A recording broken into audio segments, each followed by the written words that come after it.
Welcome to the NCAA Baseball Super Regionals presented by Capital One, Morgantown, West Virginia. They've been lined up as early as before 5 a.m. to get into the ballpark as the Mountaineers try to punch their ticket to the College World Series for the first time, while Cal Poly needs a win to force a winner-take-all Game 3 here tomorrow. A look at this side of the bracket for the Super Regionals, and this winner will match up against the Trojans. We just don't know which Trojans they will play at the College World Series in Omaha, which begins June 12th.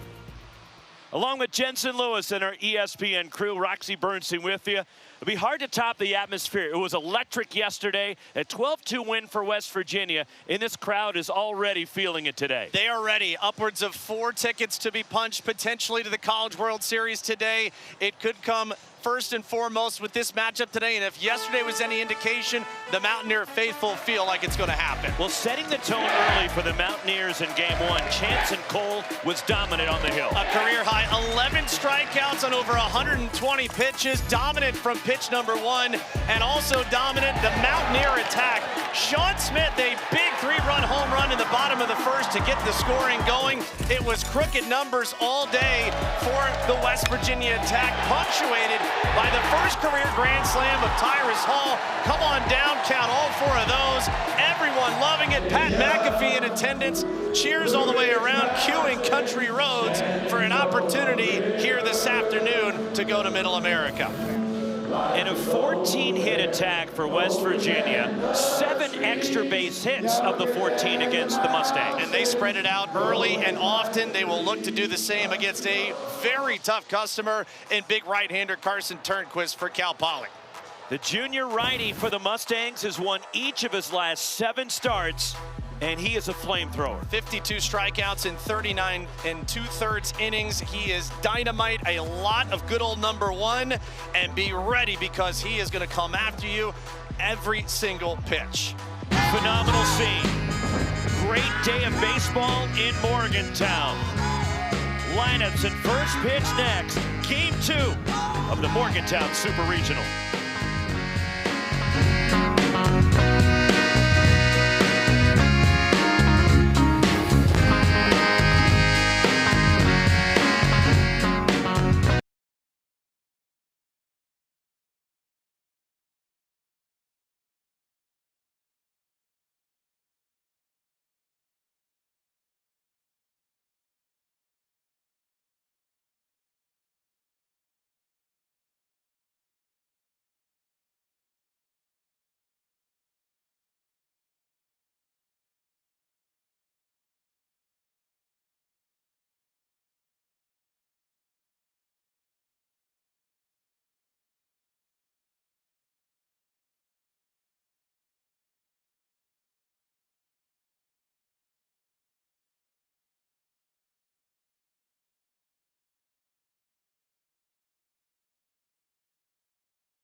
The NCAA Baseball Super Regionals are presented by Capital One. What's in your wallet? And in part by Liberty Mutual Insurance. Only pay for what you need. Game 2. Locked and loaded. Carson Turnquist making the start to try to keep Cal Poly's season going. And there is no doubt who was in charge of the Mustangs today. Oh, he got booed running out to the mound, but the junior 6'5" freight train from Paso Robles, California. Talked about it. It's going to be mid-90s heat. He's going to throw a lot of fastballs. He'll mix in the slider and the changeup. Mention the easy cheese. This is going to be great to see. It just comes out nice and firm. The pitch efficiency critical in the early innings here first time around. The lineup for Steve Sabins and the Mountaineers was Sean Smith. The DH had a huge day in game 1. Unbelievable, right? The top 4 in this lineup have been the engine that has driven this West Virginia attack.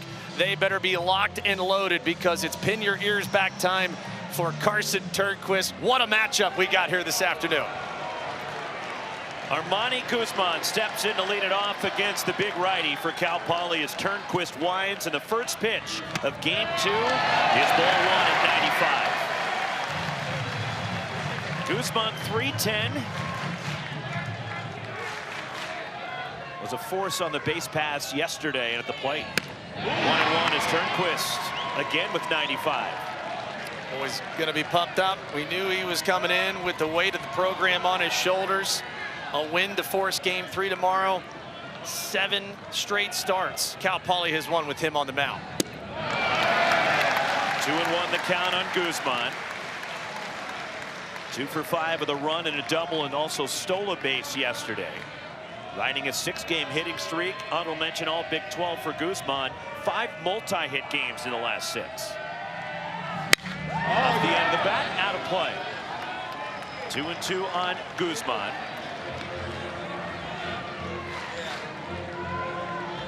He's a junior from New York. All these guys were in the lineup for West Virginia yesterday, although Steve Sabins moving them around defensively today. Fouled straight back. How about it? Just a little throwback, right? How about 5 first pitch fastballs? Let's get it going. Here's good old number 1. Got a challenge early. The top of this lineup, again, that'll be one of the dynamics we watch. Can this West Virginia lineup handle the elevated velocity? The 2-2. Another foul. That was the first off speed from Turnquist. You'll see the changeup a lot to the left-handers. Again, a 191 average against. Carson Turnquist has handled both lefties and righties. He is a bit of a reverse splits guy, much more dominant to the left-handers, a .173 average against. Again, the 2-2 pitch. And a full count on Armani Guzman.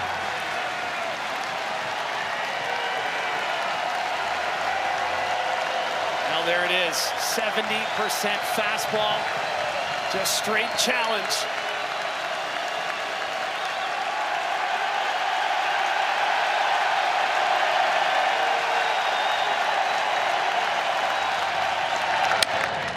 And a ground ball off the front foot of Guzman. And we'll do it again. A long battle going on here to lead off this ball game. You can already tell the crowd into it big time. Carson Turnquist putting the glove over his ear to try and hear pitch com. Armani Guzman fouling that one off. Oof. He needs a moment. I'd be walking that one off too. This will be the 9th pitch of the at-bat to Guzman to lead off the ball game. Already a win for Guzman to drive up the pitch count.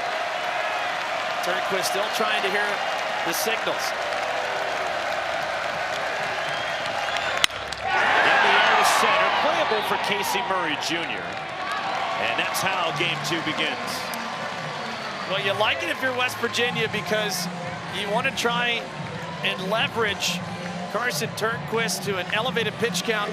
Here's the problem.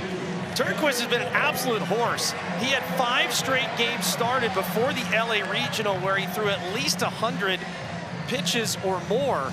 So head coach Larry Lee not afraid to let his starters be out there for a while. Griffin Ness bounced early just because the West Virginia attack got to him, but expect a lot from Carson Turnquist this afternoon. Now Gavin Kelly, first pitch, pop up to right toward foul ground, a long run for the right fielder Dylan Kordich, but it sails on that grassy hill down the right field side, out of play. 377 for Kelly, 16 homers, 56 batted in. First team all Big 12, second in the Big 12 in hitting. With that 377 average, 1 for 5 with a double yesterday. One of the top draft prospects in 2027, mid-first round talent. 0-2 the count on Kelly. A 6-game hitting streak going and was the Morgantown Regional most outstanding player. And Kelly was 8 for 20 last weekend with 3 homers and drove in 8 in the regional. Not a bad resume right there. First team all Big 12 after a Big 12 all freshman nod in 2025. 1-2 the count on Kelly. Steve Mattingly called the balls and strikes here in game 2. Travis Carlton, our umpire, at first. Brian Peterson at second, and Mike Lusky at third. Turnquist, the turn, and the 1-2 pitch. Way outside. 6'5" right-hander on the mound for Cal Poly. For people that remember years ago, the big rotation with Rice gives you a little Jeff Neiman vibes. The big right arm, big fastball. Line drive right center. And a base runner for the Mountaineers, a 1-out single by Gavin Kelly. And Kelly extends his hitting streak to 7 games. And now that'll bring up Paul Schoenfeld for West Virginia. A good elevated fastball from Carson Turnquist. Just a better swing here from Gavin Kelly. Takes advantage of it, fights it off up the middle. And West Virginia, as the road team here in game 2, looking to try and get the early advantage for their Big 12 pitcher of the year in Max Yale. Each of the first 2 hitters going back through the middle. 341 for Schoenfeld with 4 homers and 48 batted in. On the outside edge, 0 for 4 in game 1 with a run scored. Snapping a 6-game hitting streak for Schoenfeld, second team all Big 12 this year.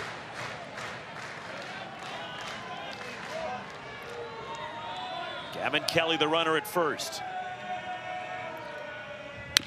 And the ball topped foul, and it's quickly 0-2 on Schoenfeld. And the heroics last weekend in the Morgantown region. One of the homers that'll be remembered in West Virginia lore. Sunday completing a 5-run top of the 9th inning. That the exclamation point. Your go-ahead, game-winning 2-run home run. An absolute bedlam of an atmosphere when he hit that one. I don't think anyone sat down for hours after he put West Virginia ahead for good to force game 7 on Monday night. Short lead at first for Kelly. The 2-strike pitch. Strike 3 call right in there from Turnquist. 96 with the heater. Good late life too, and that kind of locked up Paul Schoenfeld. And it feels like watching Turnquist, a bit of a throwback guy because it's a lot of challenge heaters. But that right there just exploded in the zone. Excellent pitch presentation by Ryan Taman, but that for sure caught the inside corner. Big out number 2. Sean Smith, the DH. 321, 9 homers, including 1 yesterday. And strike 1 from Turnquist. 95 again from the righty.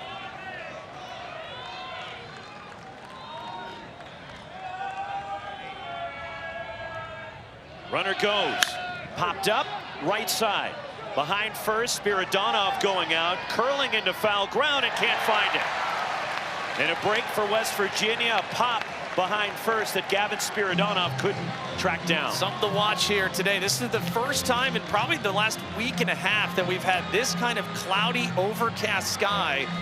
Winds will be blowing out to left center field, about 20 to 22 miles an hour, gusting that way. And that is something to watch here. Extra opportunities, not being able to corral some of these fly balls in foul territory. Right around 80 degrees here in Morgantown for game 2. Gavin Kelly at first. Turnquist, the 2-strike pitch, way outside.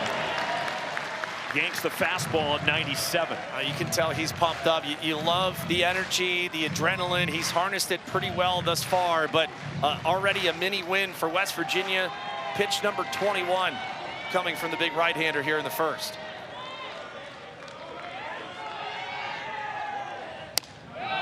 Just missed high. 2-2 the count, and you're seeing why Carson Turnquist is the #1 pitching prospect for the major league teams on this Cal Poly staff. Induced vertical break at over 15, almost 16 inches, meaning it maintains plane, almost looks like it's rising. Swing and a miss, pumped it by him.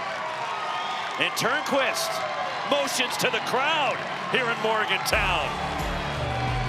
1 hit, 1 left, a couple of strikeouts for the flamethrower for Cal Poly. He's pumped up, ready to go. Big game pitcher, big time moment. Let's start with a flourish, couple of punchies. And he's telling the West Virginia faithful, I'm here to stay, let's go.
Well, the Mountaineers have the Big 12 Pitcher of the Year.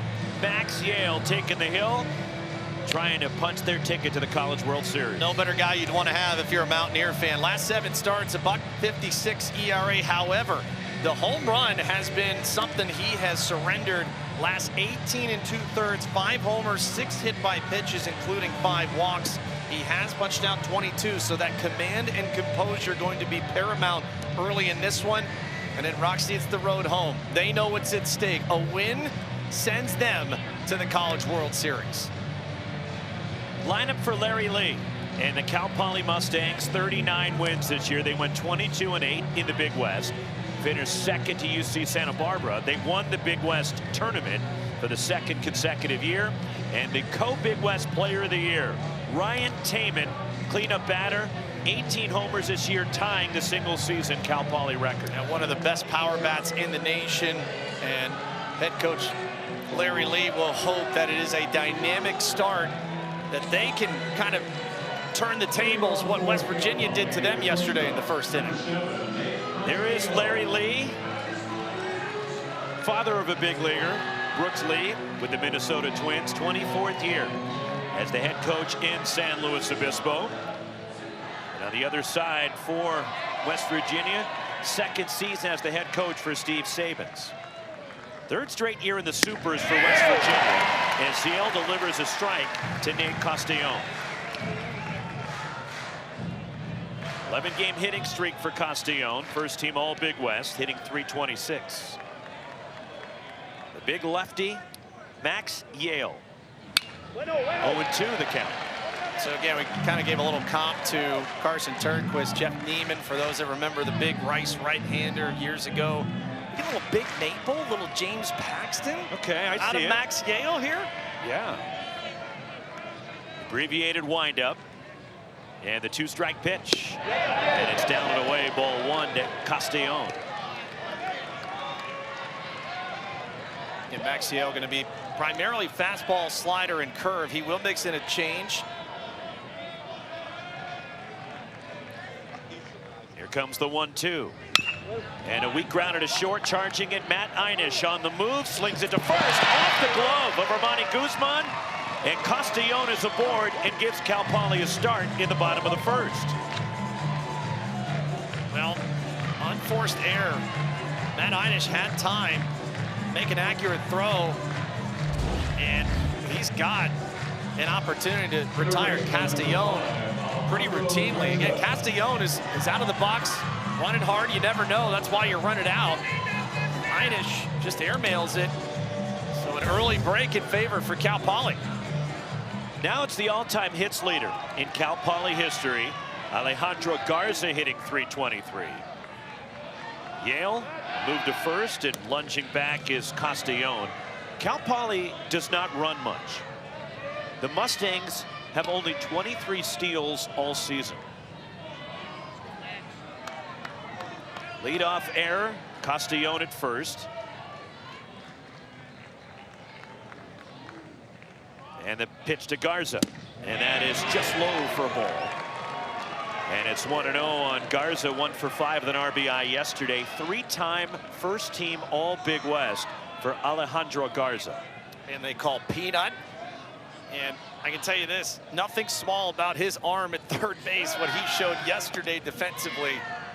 I say premium defensive prospect, and again, had a couple of RBIs in the LA Regional, table setter for Larry Lee's lineup here at the top of the Cal Poly lineup. His future might not be at third base, but with that arm, it gives you question maybe, because he's 5'9", 165 pounds. Maybe a second baseman at the pro level, but with that arm, you may think about, okay, this guy might be able to play over there. Good problem to have, yes, for a lot of pro organizations with what he can do there.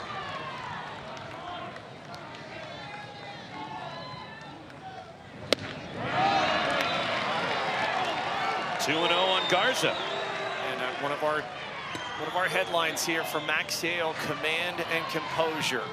Can you land the off speed if you fall behind early, dancing with some danger, knowing you have Kordich and Taman waiting in the wings? Castellón the lead. And a ball lined out towards center. Paul Schoenfeld has a beat on it. And casually makes the catch, and Castellón back to first. 1 out in the Cal Poly half of the first inning. And now it's Dylan Kordich, the right fielder, who homered yesterday for the Mustangs. What a breakout for Dylan Kordich, too. 0 for 15 with 6 strikeouts in the LA Regional.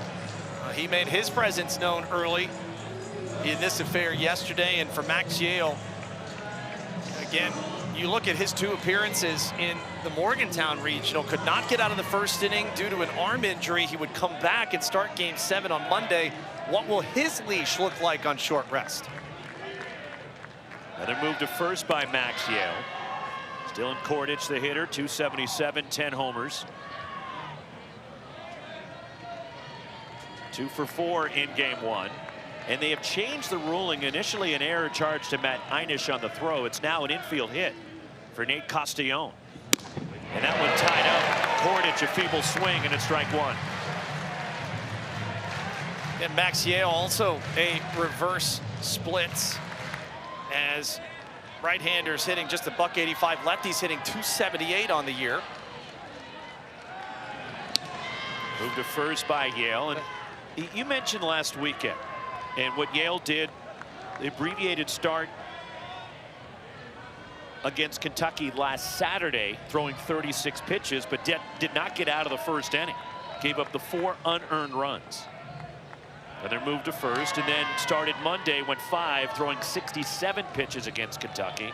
And he missed all of last season coming back from Tommy John. Yeah, what was weird is, you know, they had to go get him, the training staff, and the fear was that, you know, the worst could happen. He would not be available for the rest of the regional. Mind you, they had to get to Monday for him to have an opportunity to pitch again.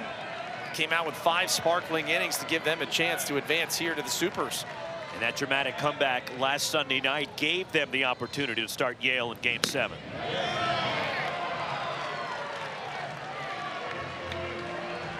This start to this game reminds me of what we saw on Saturday. A little erratic, trying to find the fastball command. It eluded him then. So far, it has here this afternoon. 3-1 the count on Kordich. And Yale was a reliever his first 2 years here at West Virginia, then missed all of last year.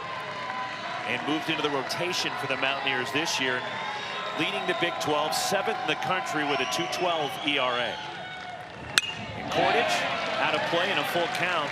Here with 1 out and Castellón the runner at first. I know it's only felt like 12 pitches so far, but it feels like he's had to work really hard. You mentioned missing 2025 with Tommy John. What a difference a year makes. Big 12 pitcher of the year here. Back to the bag, Castellón. He does have 4 steals on the year, which is tied for the team lead. I was just going to say, for a scouting report that tells you they're not going to be trying to take extra 90s, they're going to try and hit their way to home plate. Ground ball right side and through, and Castellón on the move. He'll get around to third. And Dylan Kordich with his 3rd hit of the weekend. And Cal Poly's got runners to the corners with 1 out. And here comes the Co-Big West Player of the Year, Ryan Taman. I'll be honest, I was not a fan of all the picking over. It takes your attention away from home plate. And Kordich, by virtue of that, gets a mistake to be able to drive to right field on the ground. And they're set up. 1st and 3rd, no better time to have your best hitter in Ryan Taman at the plate. 14-game hitting streak for Taman. And the junior 1 for 4 with a double yesterday. Yale, early trouble. And Taman in the air to right, going back on it is Ben Lumsden. Shy of the track, makes the catch, tagging.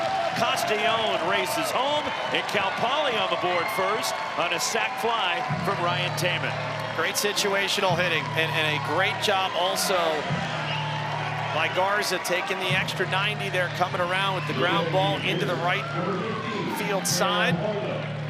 It's exactly what you need in an elimination scenario here for Cal Poly. Early lead for your big right-hander in Carson Turnquist, and a chance to add on as well.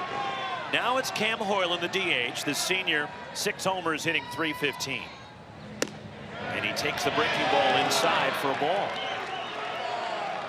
Hoylen doubled yesterday, and he's got a 7-game hitting streak going. He has been a hot hitter the last 10 games. His average has jumped 32 points. He is 14 for his last 31. And he slams one the other way, out of play. And look out on the street with cars going by. He might take out a window. Yeah, it's always something you're with how the topography of the stadium is here. Innocent bystanders beware. 1-1 on Hoylen. Shift on defensively for the Mountaineers. And Hoylen off to the netting, and it drops down near the Cal Poly dugout. 1-2 on Cam Hoylen.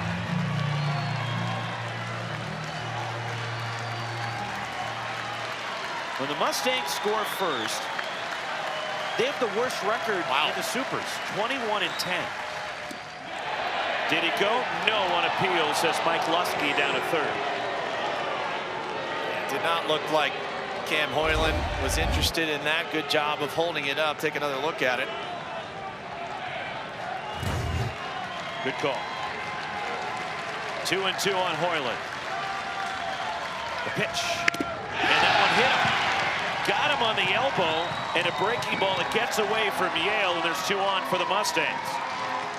Now Hoylen didn't look like he made much of an effort to get out of the way. Well, I don't blame him. Hey, you look at where the command has been an issue, not only today for Max Yale, but his breaking ball has been nowhere close as far as consistency.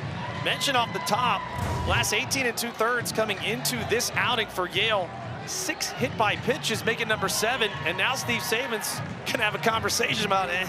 You know, hey, he probably should have moved or at least made an effort. I'm guessing that's what Saban's conversation with Steve Mattingly, our plate umpire, is. That Hoylen may have leaned into it. And he definitely stuck it out there a little bit. Made no effort to miss getting hit. I'll take a little gray area. I'll give Cam, I don't know if it's an Oscar nominee, but again, if I'm a home plate umpire watching Max Yale up to that point, you're not really giving me a lot of benefit of the doubt area for you, because the command has been just so inconsistent thus far. Mound visit for the head coach, Steve Sabins. Back to the first base dugout. 2 on, 2 out. And the Cal Poly center fielder, the senior Casey Murray Jr., a .321 hitter, will step in. Last 5 games, he is 11 for 19 with that 5-game hitting streak. Yeah, all regional team, right? 5 big RBI in the LA Regional. You talk about wanting some situational opportunities to present themselves. None better so far than what Cal Poly has right now. Second team All Big West for Murray. Yale, the pitch. And that is a called strike.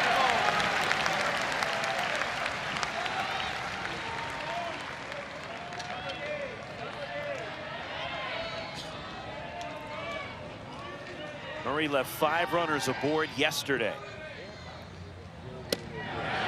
Just missed off the corner, 1-1.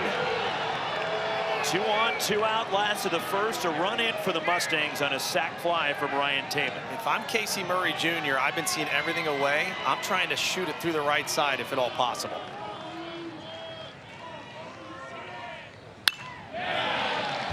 Bye. 1 and 2 on Murray. Max Yale's got to come up with some kind of swing and miss here. Already 22 pitches, both starters being forced to elevated pitch counts thus far. Kordich at second, Hoyland at first. The 1-2. Line down the right side, that pushes foul. That's a good approach. Again, Yale has shown you nothing inside thus far. That's going to be dangerous if it continues that way. Starting pitchers, you're always taught you want to try and establish the inside part so it allows you east and west capabilities. The inconsistency of the off speed has really forced Yale to just stay middle away to a lot of this lineup. Again, the 1-2. Swing and a miss. Got him. Struck him out. Murray down swinging. The Mustangs are gone. They get a run. On 2 hits, they lead 2. 1-0 Cal Poly through 1 in game 2. A big punch out from Max Yale. Back to the bat rack. Got to score 1 to win. Here we go.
They are flowing all weekend long, Chris, here in Morgantown.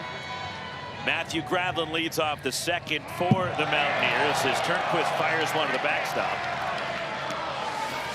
As you look at the other side of the bracket for the Super Regionals in every game 1 today. Boy, what a Cinderella story that St. John's is. With the 4 seeds punching their ticket to Supers. By the way, we do owe Amanda Maisie, wife Yes, we do. of Coach Randy Maisie, a huge shout out. Homemade pepperoni rolls delivered to the booth. And they were dropping them off on Randy's Ridge yesterday to the fans, and it's packed up there again today. And a called strike to Matthew Gravlin, hitting .292 with 6 homers, playing in left field today. Gravlin was behind the plate in game 1. There is Randy's Ridge and Randy Maisie. 2-2 on Gravlin. By the way, check out the shorts he's got going. I love it. Man of the people. The first family of West Virginia out and about. 2-2 on Gravlin. Turnquist, the pitch. Popped up, right field. Racing toward the line, a long run, and it lands fair. And then goes over the side fence into the crowd, or that grassy hill, and slowing it up is Dylan Kordich. And the bloop to right, that was just inside the line, according to Travis Carlson, our first base umpire. He gave every possible ounce of effort, and it is not a lot of foul territory here, Roxy. For people who have not been to Morgantown, it really shortens quite quickly. You can see him kind of jam the hand, and oh man,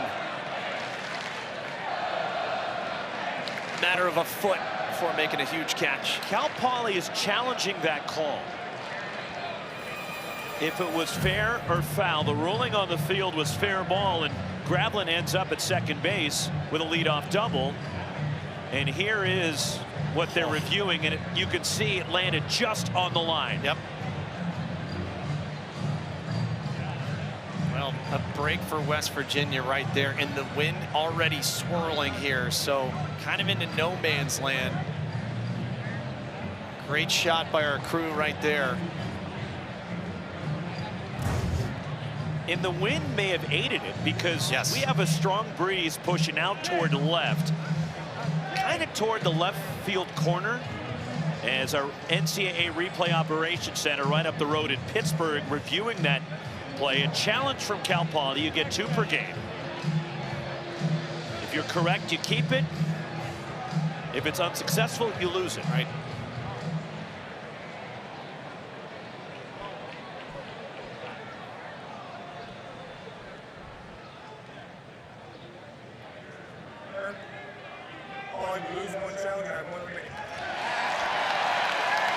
Mike wasn't working properly.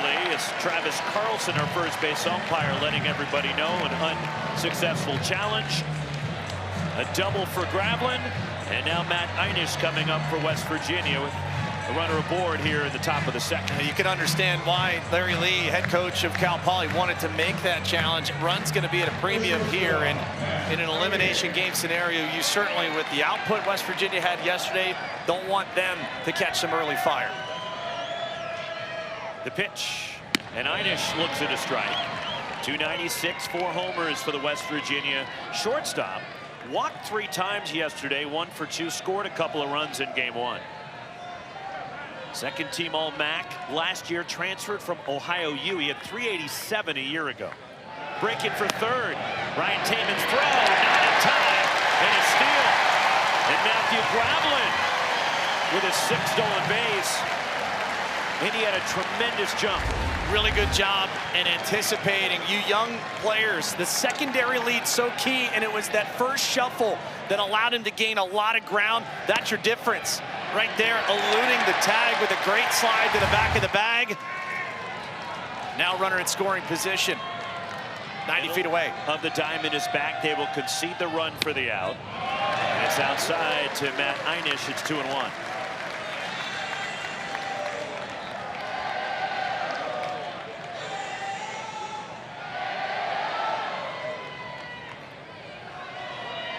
Nothing Cal Poly, but West Virginia, a runner at third, nobody out. The 2-1. Check swing, no one appeal.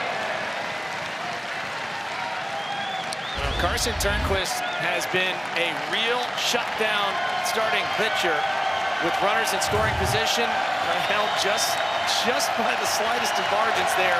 164 average against with Risp.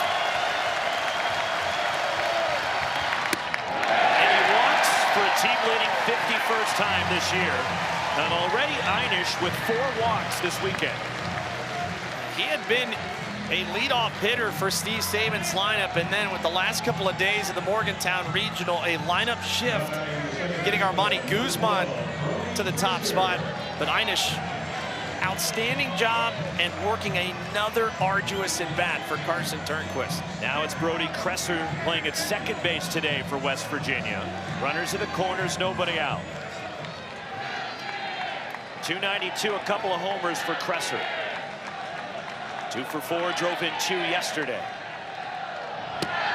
Turnquist just missing off the corner, and we saw how pumped up he was prior to the game, the strikeouts he had in the first inning.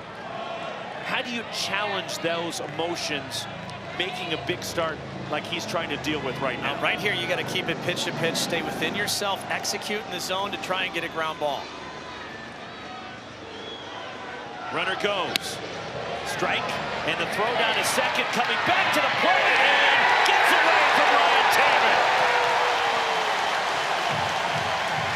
Tie game as the stolen base as Matt Einish runs down to second. And then back to the plate, the back end of the double steal. Graveline scores, and it's 1-up. It's one of the parts of the DNA of this West Virginia team. They're going to challenge you with speed pressure. The thought throwing through, not necessarily agreeing with that whatsoever, considering it's still early in the game. But a great slide again, and West Virginia has leveled this one at 1. Matt Einish out there at second. 1-1 the count on Kresser. Way outside from Turnquist.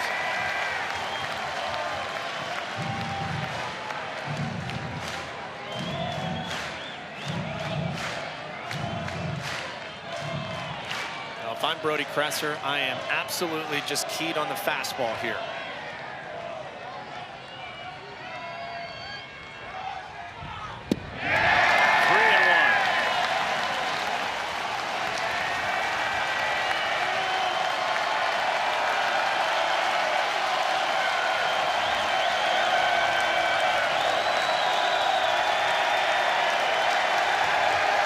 Comes the pitching coach for Cal Poly. Seth Boyer to the mound to try to calm down his junior righty. With a 3-1 count to boot here. And obviously, Cal Poly seeing Carson Turnquist teeter just a little bit here, does not want this inning to get out of control. The West Virginia faithful were loud and proud from pitch number 1. Carson Turnquist ran to the mound and said, "Come on, give it to me." The Mountaineer Nation is letting him have it right now. The Ridge was packed yesterday, and they've squeezed more people up there today. That is a steep slope that people are trying to engage their core with and stay anchored on that hill up there, up above first base and right field. And we were told 4:45 a.m. was the first group of people in line. They started letting people come in and get their spots. The running of the bulls, if you will, at 9 a.m. Eastern. It has been pandemonium here since then. Yeah, Spain's got nothing on Morgantown. 3-1 on Kresser. Matt Einish at second. Turnquist the pitch. And that is in there for a strike. He took something off. Little off speed that probably, as Kresser accurately looking at the 3-1 count, 1 pitch, 1 spot, that's a good take.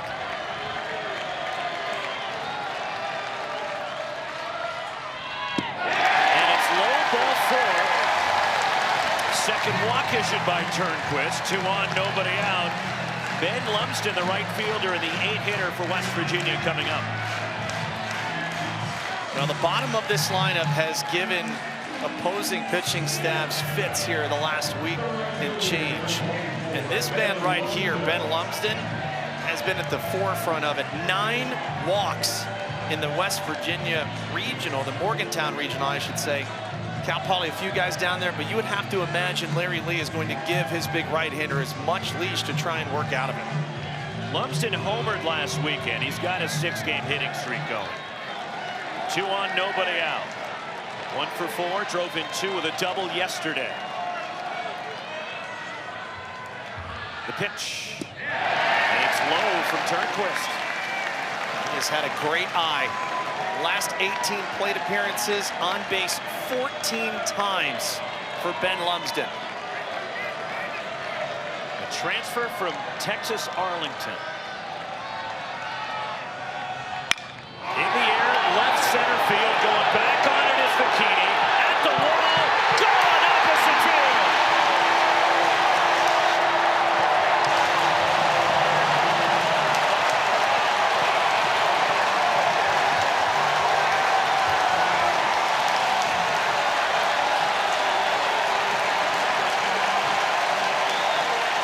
Welcome to the happy hunting ground in Morgantown.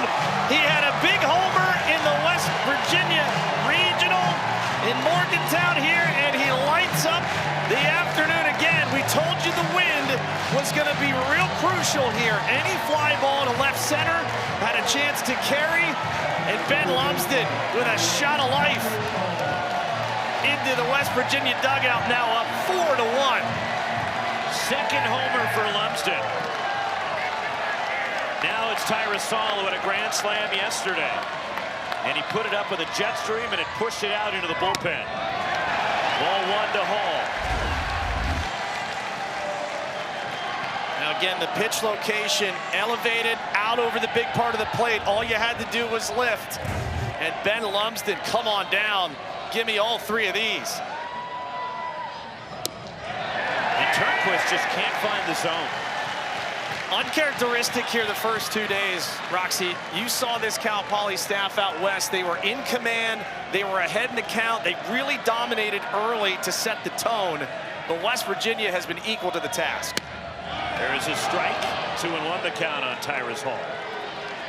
Turnquist, last Saturday against St. Mary's, picked up the win. He went 6 innings. He struck out 7 with no walks. Gave up a run on 5 hits. Floats that one high.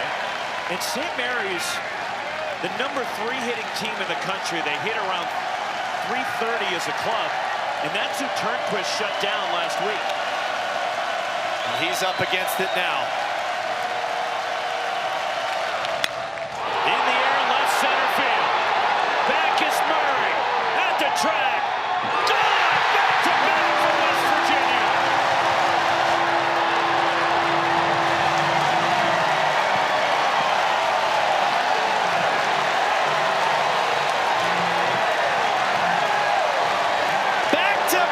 Jacks have a weekend. Tyrus Hall. It was the exclamation point in the opposite field grand slam yesterday. Oh man, how about your first time coming up today?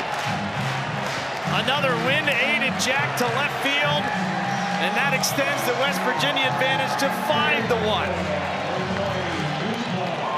5-run second and still nobody out. Top of the order, Armani Guzman for the Mountaineers. Strike 1.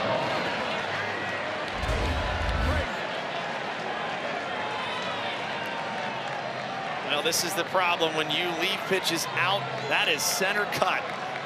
Tyrus Hall flexing. And Turnquist can't believe it. Jammed him and back to the screen, and jumps ahead of Guzman 0-2. As a lefty, Chris Downs begins to loosen in the Cal Poly bullpen. Well, at this spot now, knowing how yesterday unraveled quickly, it was a 3-spot in the first inning. Sean Smith with the big blast. Tyrus Hall, grand slam in the 4th. And if you are head coach Larry Lee, there's going to have to be a break glass in emergency, and we may be getting very close to that for Cal Poly.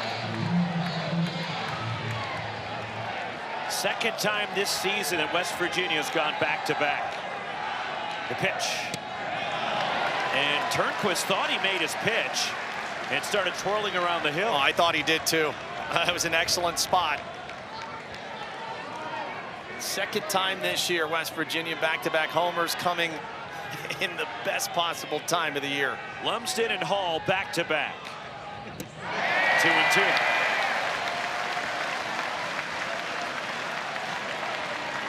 Now you would assume The lefty warming in the pen. Paul Schoenfeld is in the hole here as the next left-handed bat. Gavin Kelly, the righty, on deck.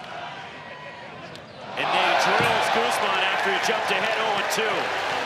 And right now, Carson Turnquist is all over the place. It is unraveling quickly. I'm sure the emotions running high here. And that may be it for the big right-hander. And that will be it for Turnquist. Does not record an out here in the second. And Larry Lee coming to take out Turnquist, the transfer from Oklahoma, who's been so good for Cal Poly this year, winning each of his last 7 starts, but clearly didn't have it today. They were alive and well early this morning. They're even more alive now. Ben Lumsden, let's go opposite field. Tyrus Hall, come join me right there. 5-1, West Virginia.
Exclusively on ESPN, 40-plus NCAA championships. Confetti rains. Nets are cut. Joy erupts. Hardware is hoisted. History happens here on ESPN, home of NCAA championships.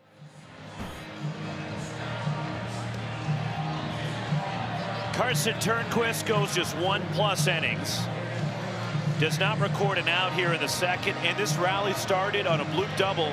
It unraveled quickly for Turnquist. And again, when you think about the first inning and how different the second was, wasn't able to really land any of the off speed, and so you really strangle the opportunity to expand the arsenal, and that will give way to the Cal Poly bullpen.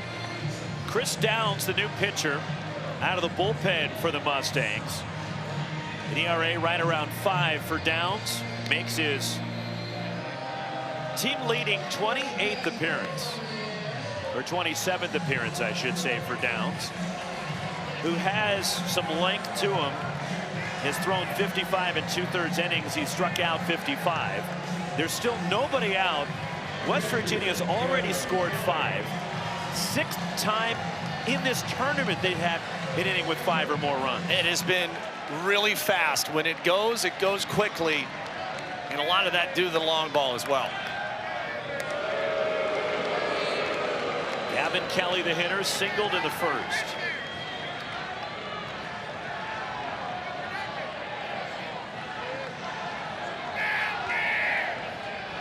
Back-to-back homers, a steal of home, and it gets started with the bloop double. Downs another move to first with Guzman over there, leading the Big 12 in steals this year. 37 stolen bases for Guzman.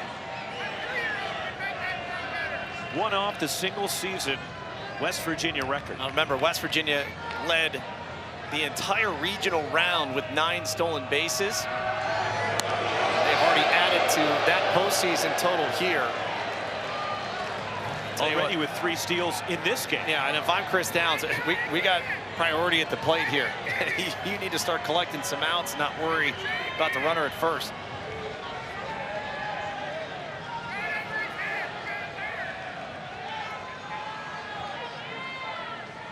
The pitch. Out of play from Gavin Kelly. The blue double by Matthew Gravlin got the inning started. Then the command issues for Turnquist. A double steal of home as Gravlin steals on the back end to get West Virginia on the board. The 3-run homer from Ben Lumsden that gave West Virginia the lead. Just his 2nd homer of the season for Lumsden, and both have come in the tournament. Yeah, and he had a huge homer in the Morgantown Regional that really set this offense ablaze too. Bottom of the lineup has been so critical for Steve Saban's crew. Another move to first, and Lumsden, he didn't take over as a starting outfielder until that finale of the series at Kansas. And Lumsden's been in the lineup ever since for West Virginia.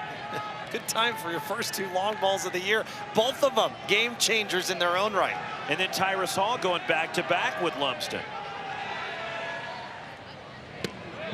Just missed from Downs. And Downs going to feature fastball, slider, change. And right now, you're just trying to find some continuity in the strike zone to the top of this West Virginia lineup. 6-7 lefty. Downs another soft toss over to first. And then Hall, who hit the grand slam yesterday. 5 of his 7 home runs have come since the beginning of May, and 2 this weekend. Not bad for your 8 and 9 hitters. Runner goes. Taman's throw down to second, not in time, gets away from Jake Downing. And that ties the single-season stolen base record in West Virginia history. 38 steals with Victor Scott II. And the St. Louis Cardinals speedsters set that in 2022. Feels like that synergy, right? Cardinals, draft picks, products of West Virginia. Look at Armani Guzman. Silky smooth at the plate, in the field. He has been a one-man wrecking crew.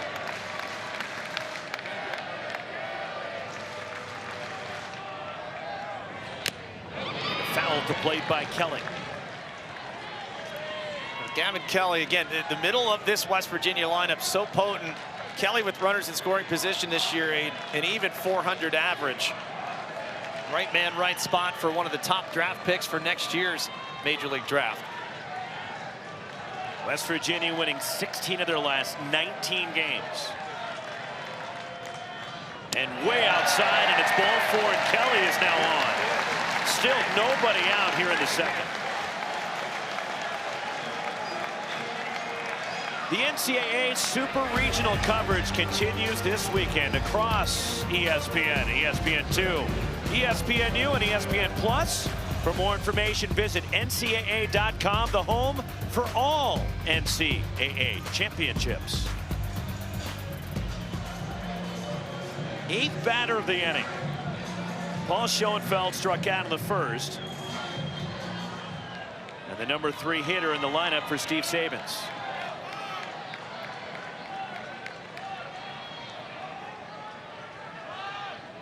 Bunting, the pitcher Downsfields gets the out at first, and the runners advance on the sacrifice. Well, if you're new to college baseball and you're saying to yourself, why is the 3-hole hitter bunting? This is part of the DNA of Steve Saban's crew. Opportunities to get multiple runners into scoring position, and Paul Schoenfeld has been unselfish in that regard, watching not only from the regional, but also right here. And now moving those respective runners up 90 feet apiece to add on to this 5-run second inning. Now it's Sean Smith. Guzman at third, Kelly at second. This one lifted down the right side out of play by Smith, who struck out in the first. Down 5-1 in the second, facing elimination. You surprised Cal Poly's playing the infield back? I honestly am. I very much so think that if you are at this point, you've already seen firsthand yesterday runs come in bunches with this West Virginia crew. You have to limit any additional scoring opportunities. Just miss off the edge. 1-1.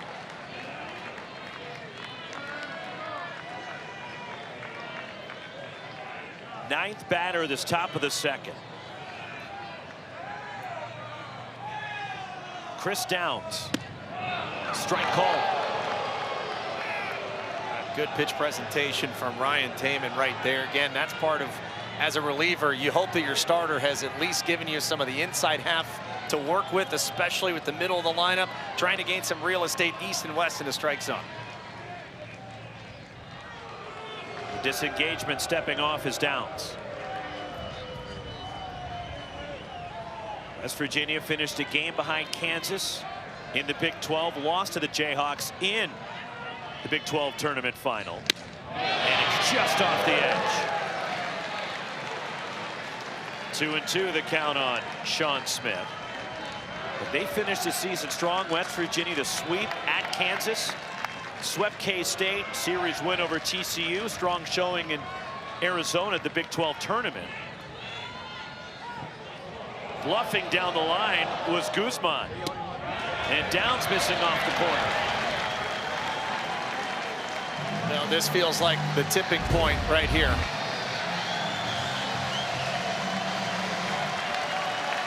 Guzman, a little walking lead, trying to induce some chaos in his own right. Line drive through the left side and a base hit. Guzman is in. They're going to hold Kelly at third. RBI single, and Sean Smith makes it 6-1 West Virginia. Well, what a difference a week makes for that man right there. Hit just 200 in the Morgantown Regional, had 4 ribbies, but has provided a boatload of offense here yesterday and early today. 4 hits just in the second inning, along with 3 walks. It has been damage left, right, and center from this West Virginia attack. And now Matthew Gravelin hitting for the second time in the inning. The bloop double to right on the line. Started this rally and still only 1 out. Runners at the corners for the Mountaineers.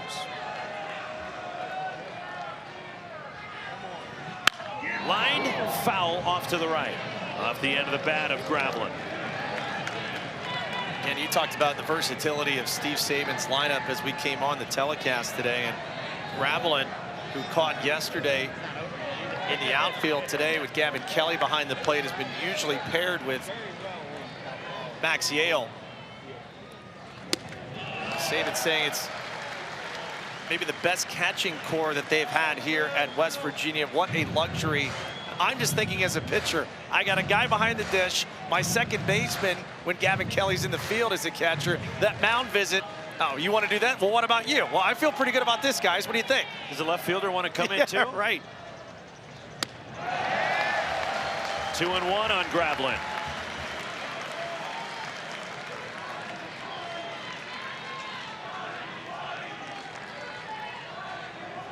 Gavin Kelly at third, Sean Smith at first.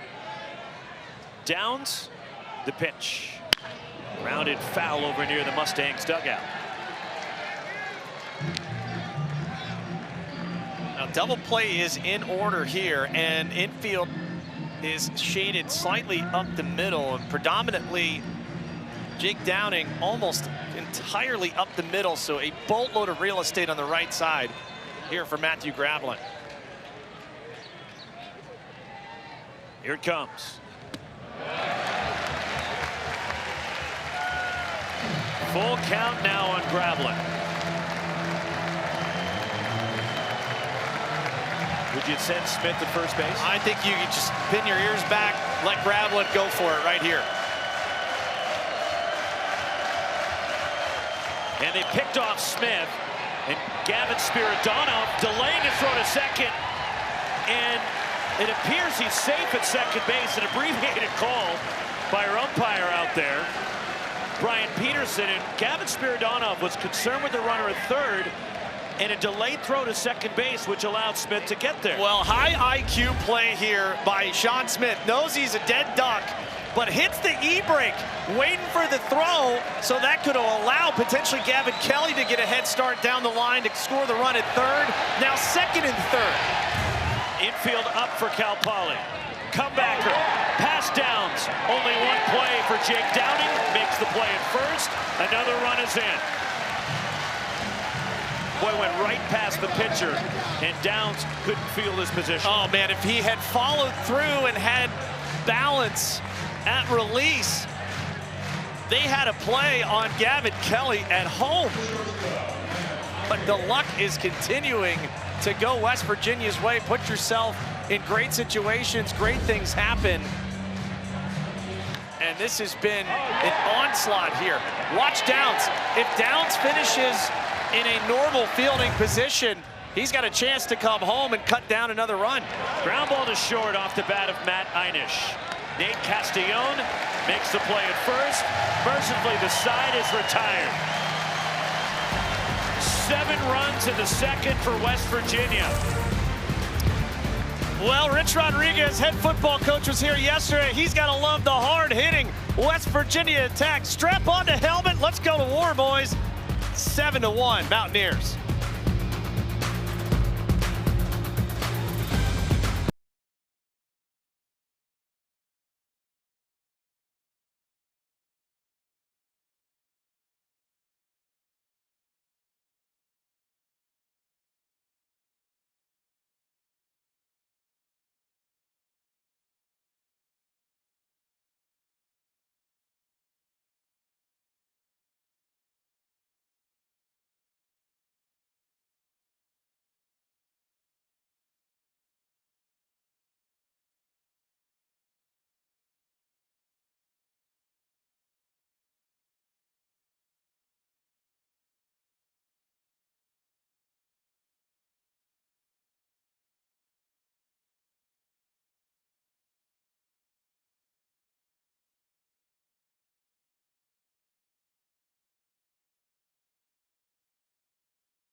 On the second inning, Delonte, the first base spot. Gavin Spiridonov.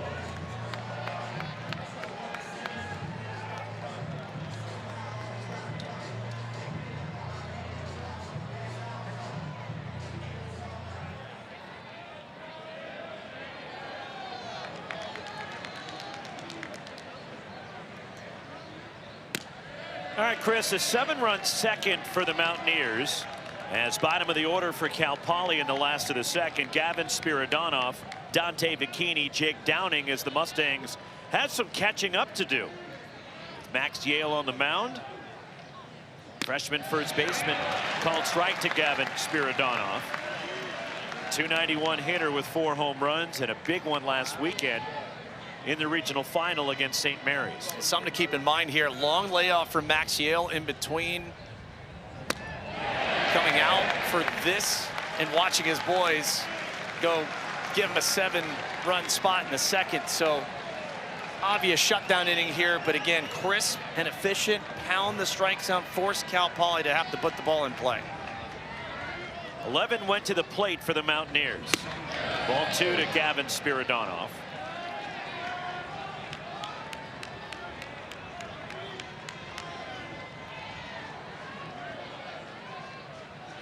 One for 4 yesterday in game 1. Yale the 2-2. Way outside and a full count.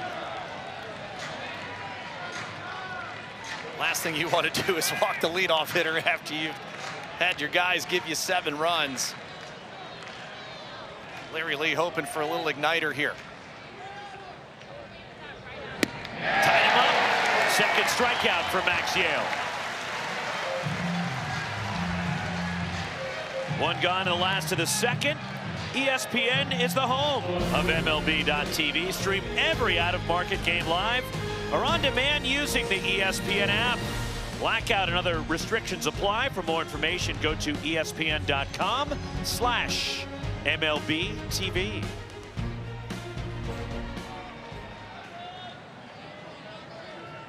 Here is Dante Bikini, the left fielder for the Mustangs. And he looks at a strike from Yale. 283 hitter. 1 for 4 in game 1 for Bikini. And speaking of MLB, and former Cal Poly Mustang is to thank for the new spikes the Mustangs are wearing here. Weak grounder foul jamming Dante Bikini. It's 0-2. Of the Mariners, Brian Wu was a terrific pitcher for Larry Lee and Cal Poly. And those spikes are courtesy of the standout pitcher from Seattle. Not bad when you can hook up the boys with some new swag, and certainly we could hear it walking through the hotel. You could tell that new sneaker sound was alive and well. Strike 3 called to Bikini. 3 straight hitters that Yale has struck out. The first observing for Yale. There's 2 away. Indeed, and again, a nice job by continuing to challenge. That's his best off speed. A good slider down and away.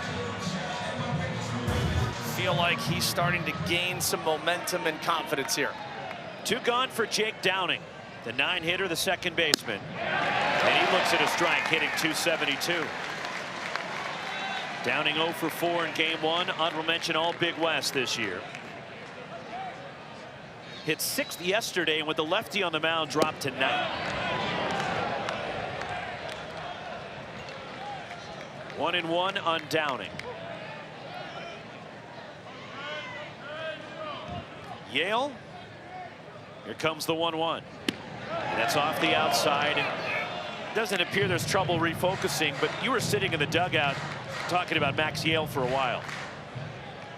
How is it trying to get centered again out there? Yeah, I think it's just tempo, right? And poise, and again, feeling that release point. Yeah, not to say he was tentative in inning 1, but he's trying to get his bearings. Feels like that has all gone by the wayside, and he is now locked in. 2-2 on Downing. Here comes.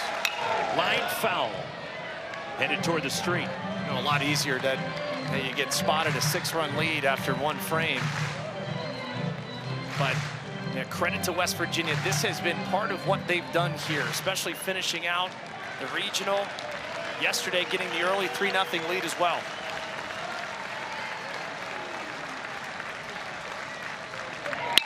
Grounded to short. Gobbled up. Matt Einish on to first, and a 1-2-3 second for Max Yale. We're through 2 in game 2.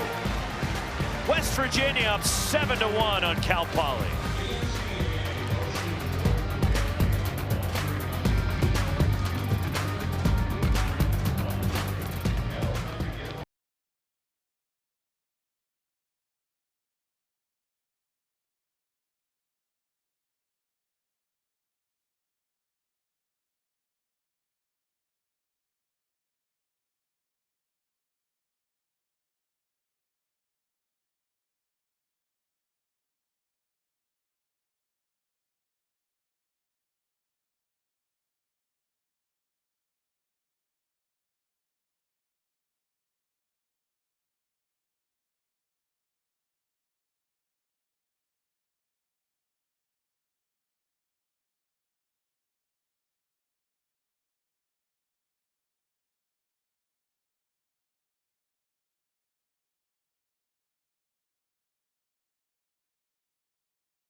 The second inning, West Virginia offense unleashed. Chasing Carson Turnquist, couple of homers, 11 going to the plate. 7 runs in the second for the Mountaineers. Again, it was about getting the ball in the air. The wind has really gusted out to left center. Ben Lumsden, the beneficiary of maybe a little wind-aided blast, and Tyrus Hall saying, "Oh, don't worry, I hit the weight room, we're good." They are relentless. They are. The pressure they put on you. And again, thinking also about the stolen bases. You know, again, not taking your foot off the pedal. You do not want any wiggle room from a mental perspective for Cal Poly. You've got a chance now with your ace on the mound, ace A, ace B, however you look at it, between Max Shield, Chance and Cole. Ideal start for West Virginia. Called strike to Brody Kresser. He walked in that 7-run second. 5 stolen bases in the inning. And the catalyst was that bloop double by Matthew Gravlin to get it going. 1-1 the count on Kresser.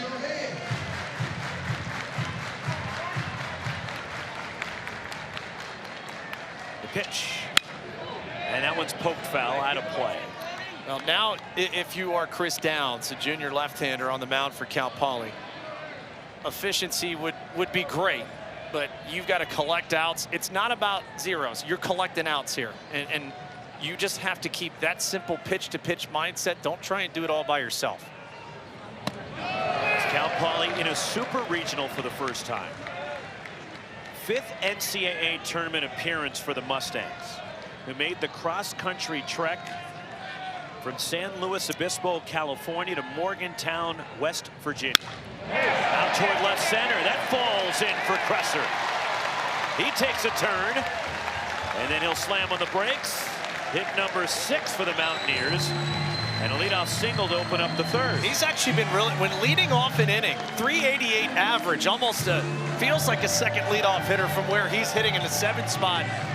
But yet again, Roxy, this was a huge boost to West Virginia in the Morgantown Regional. 7, 8, and 9 found ways to really jumpstart innings and get extra at-bats for the top of the lineup. Kresser, Lumsden, Hall, all a big reason why this offense is rolling. Here is Ben Lumsden. The pitch. And that's on the outside edge and a called strike. Lumsden, who homered in the Supers last year against LSU at Baton Rouge.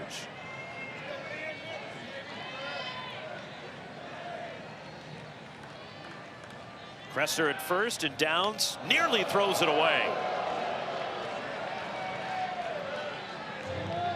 Look, not to make an excuse for Cal Poly, but the first pitch of the game yesterday and today was at 9 a.m. Pacific. Well, and the cross-country trip.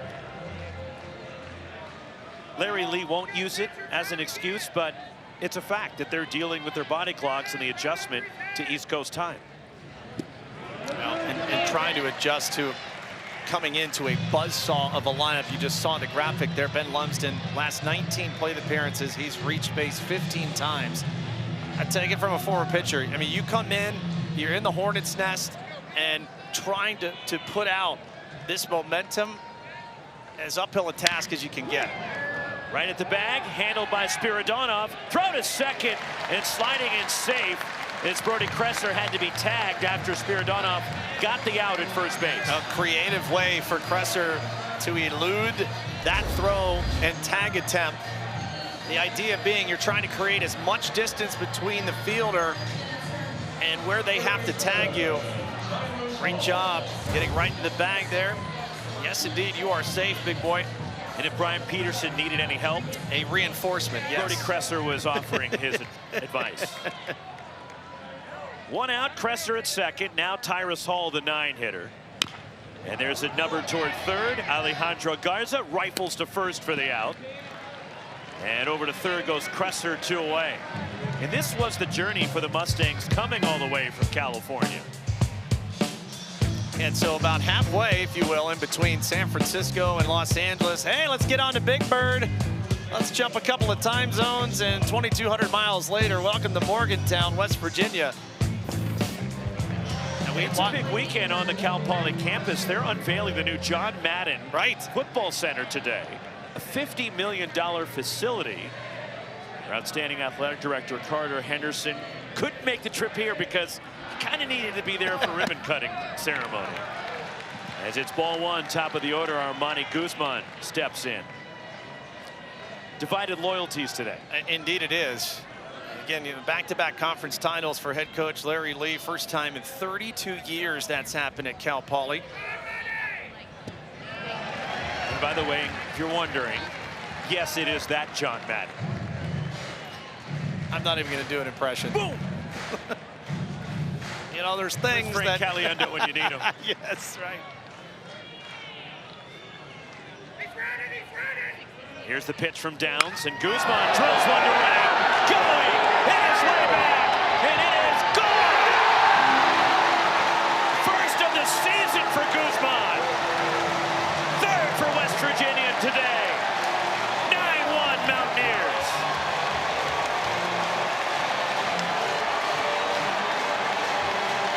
An all-out aerial assault from the West Virginia offense. And Armani Guzman knew it as soon as he made contact. How about getting your first bomb of the year in a potential clinch game to send your program to the College World Series for the first time in school history?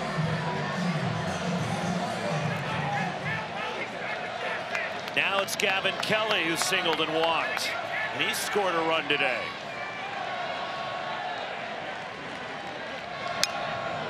Fouled back by Kelly. I mean, it bears repeating. This Cal Poly Mustang staff gave up 5 runs in the Los Angeles Regional total. You are now at 21 runs surrendered in a little over a game and some change. One strike pitch, way outside. It has gotten ugly early for the Mustangs here in game 2.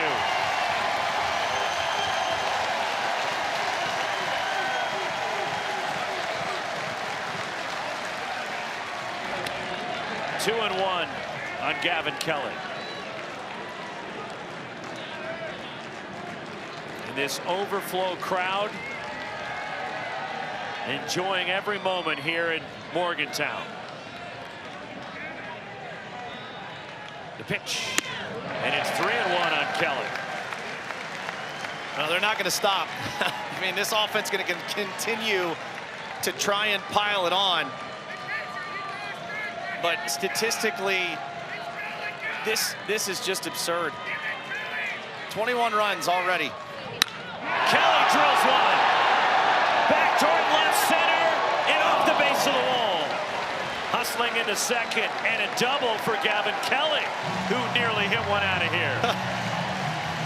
A one-hopper from having potentially the second back-to-back round trippers in the first 3 innings of this one. Gavin Kelly just continues to show you why he is as legitimate a first-round prospect as there is in next year's draft.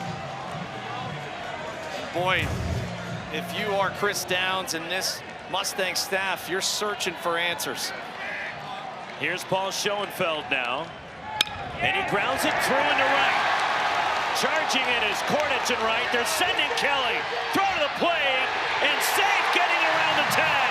Gavin Kelly. 10-1 West Virginia.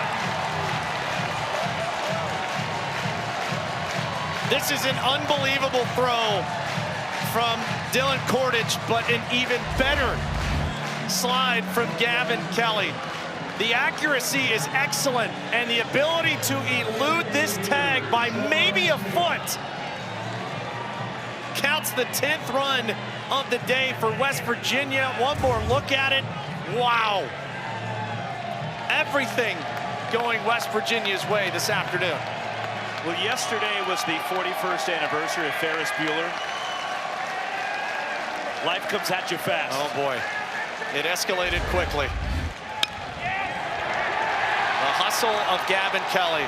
Knows he's got a chance off the bat. It is full turn and burn.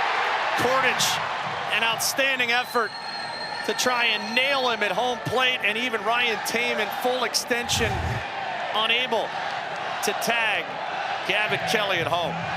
Another mound visit for Seth Moyer, the Cal Poly pitching coach. Corden Petty is loosening in the bullpen for the Mustangs.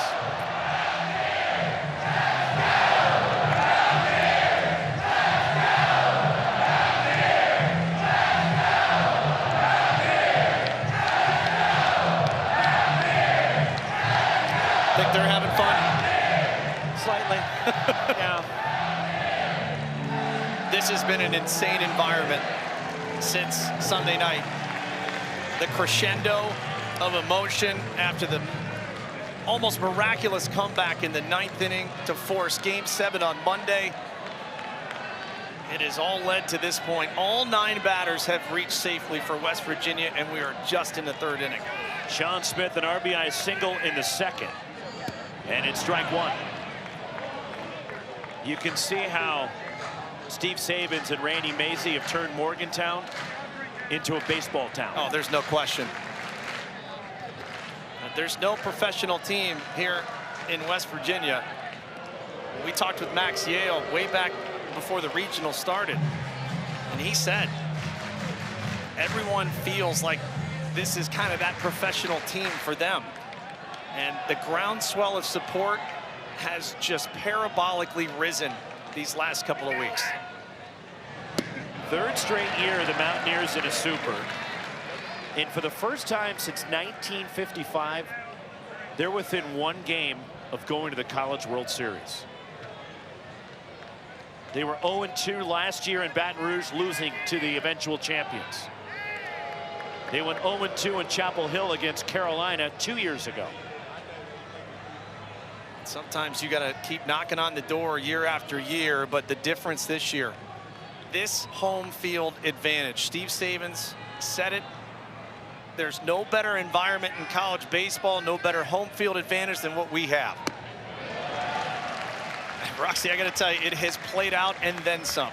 The scene here on Monday night with the walk-off win in extra innings, the viral sensation of watching Country Roads being sung by the team and 5,000 plus, all crescendoing to this moment.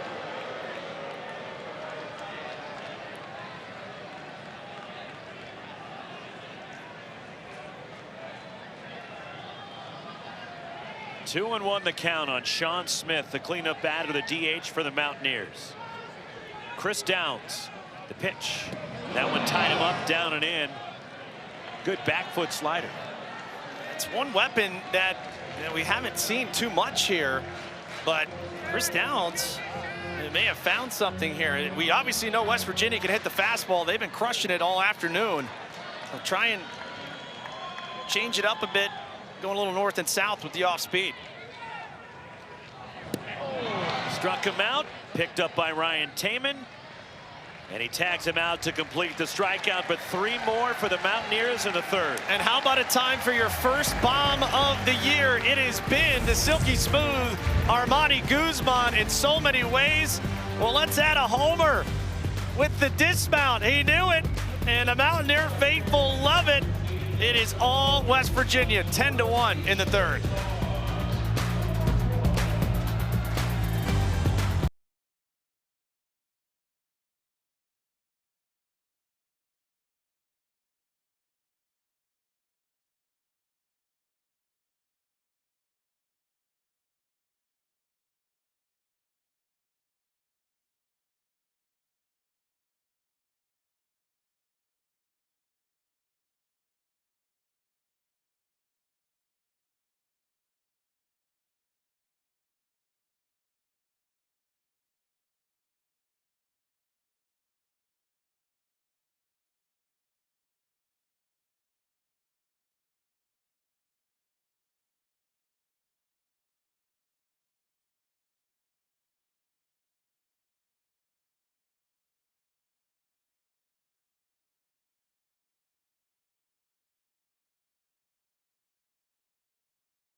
D.C., the series, the NBA Finals, shifts to Madison Square Garden. For Game 3, the Spurs and the Knicks. After the Knicks stole one last night in San Antonio. Watch the NBA Finals All Access with Pat McAfee. And the Pat McAfee Show, an alternate presentation of Game 3 on ESPN. That's Monday night. Game 3, and Pat McAfee was here yesterday, and you saw interaction sitting right behind the plate. He was jacked for his Mountaineers. He loved it, was a part of it. I just love that he had the chance to experience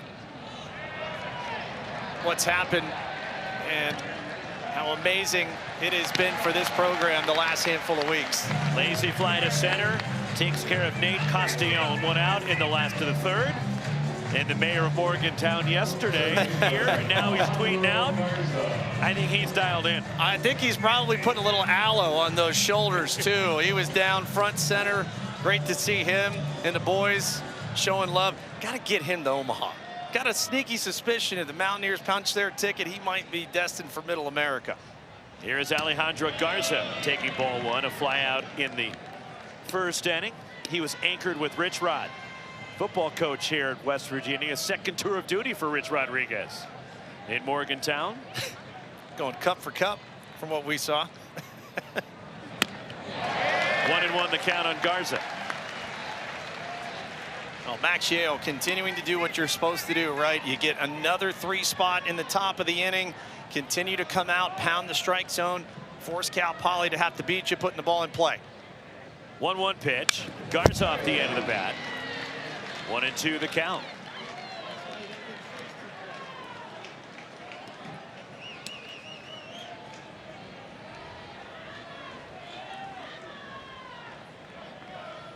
Look, it's already a huge gathering, and the majority of the state might be here in Morgantown right now.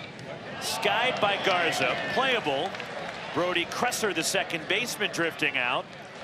And there's 2 gone as Max Yale's now retired 6 in a row. But you get the sense, Jensen, this crowd will get bigger and bigger. People will want to be here, anticipating what could happen should West Virginia finish this one off. And all the people running in, as you see Randy's Ridge up there, it has escalated in population every single day. Regionals, Sunday night was a scene, Monday as well. Ball 1 to Dylan Kordich, a single in the first. Well, they sense the moment. You got to imagine that people yesterday who couldn't make it, perfect Saturday afternoon to come out and watch.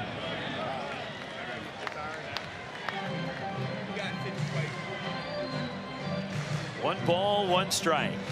7 in the second, 3 in the third for West Virginia. I mean, they basically sold out of tickets, I think, in 10 minutes for this Super Regional. Surprised it took them 10 minutes. Indeed. Figured it would have been less time than that. Well, okay, maybe the official number on that is a bit high, but you understand that people just dying to find a way into Kendrick Family Park here. 2-1. 3-1 on Dylan Kordich. By the way, you thought there was some offense here in Athens. It's now 10-10 between Mississippi State and Georgia. Pitching optional. Ground ball near the bag at second. Matt Einish slings it on to first. Max Yale's retired 7 straight. 10-1 West Virginia. We go to the 4th in game 2.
It is the NCAA Baseball Super Regionals presented by Capital One.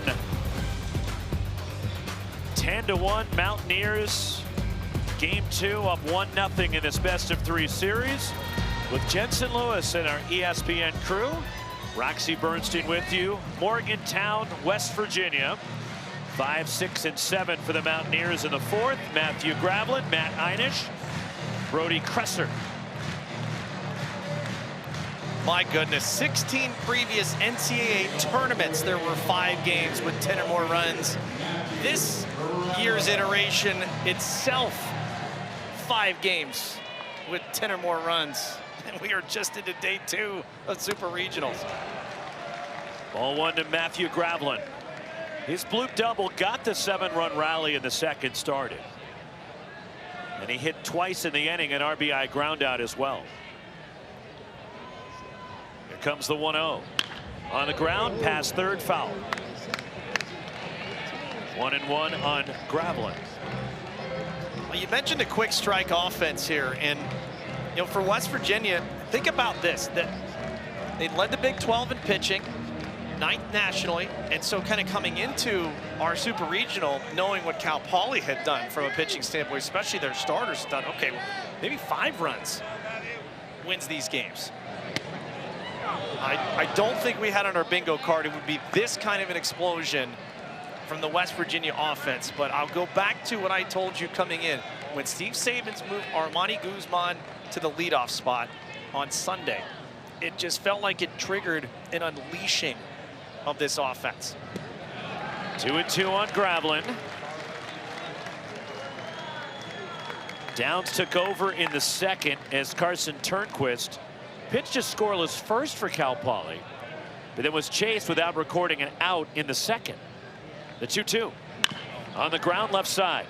Gobbled up. Alejandro Garza onto first in the stretch. The awkward splits right there by Gavin Spiridonov. That hurt me watching it. I would like to know how high 90s we are from Alejandro Garza unleashing the howitzer from third base. I mean, this thing had hair on it. He collects himself. This is a weakly hit ground ball. And it's... Jeez. Put him on the mound, see what he gets. Here's Matt Einish for the Mountaineers. And a strike from Chris Downs.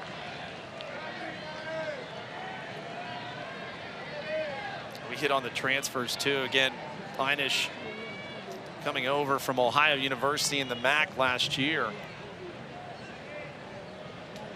Transfer portal has been massive for this roster, for Steve Sabins, and it's been a wealth of different places that have really been infused into the group you watch here today. He really hit on how important that's been for their success here in 2026. It appears when he hits the portal and he's looking to add, he has something specific he is looking for and not necessarily just going for talent. The character, the buy-in, the grit, all culture aspects to be a West Virginia Mountaineer. 1-2. Jammed and a comebacker. Handled by Downs. And the soft liner, 2 gone. Throw it around, big fella. Come on. Not often you get the old excuse me weak pop fly to the mound. I give him credit here. You know, again, trying to harness the emotion here and just create some sort of positive momentum. Chris Downs has tried to get things back in favor for Cal Poly. Out toward left center, and that fouls in for Brody Kresser. And a 2-out hit, the 10th hit for West Virginia. And Kresser is on for the 3rd time. Couple of singles and a walk. And now it's Ben Lumsden for the Mountaineers. All right, Roxy, we've seen a lot in our days, both playing Major League Baseball, covering it, the walk-up music selections. Ben Lumsden, take a bow, my friend. A little Sade coming to the plate. You kidding me?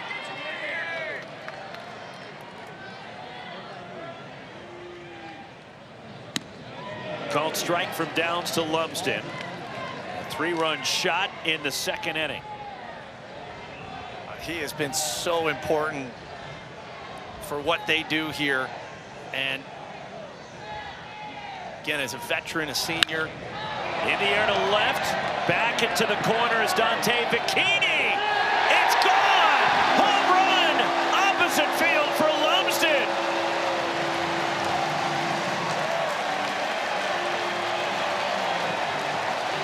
Fourth homer for West Virginia.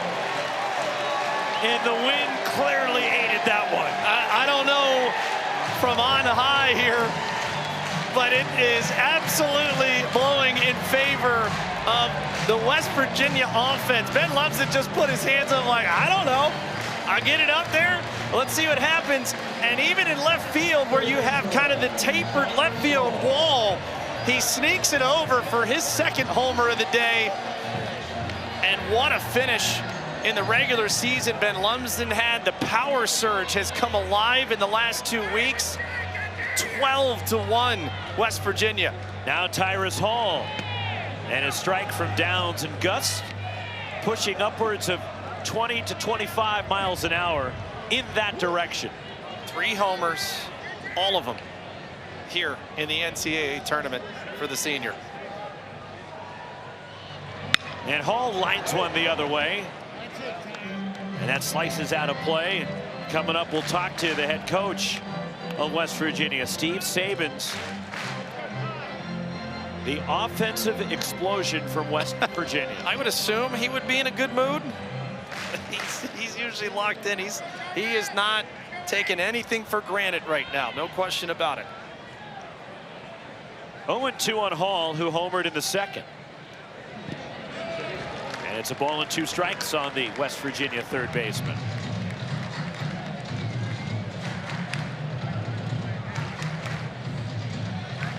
One and 2. There is Steve Sabins.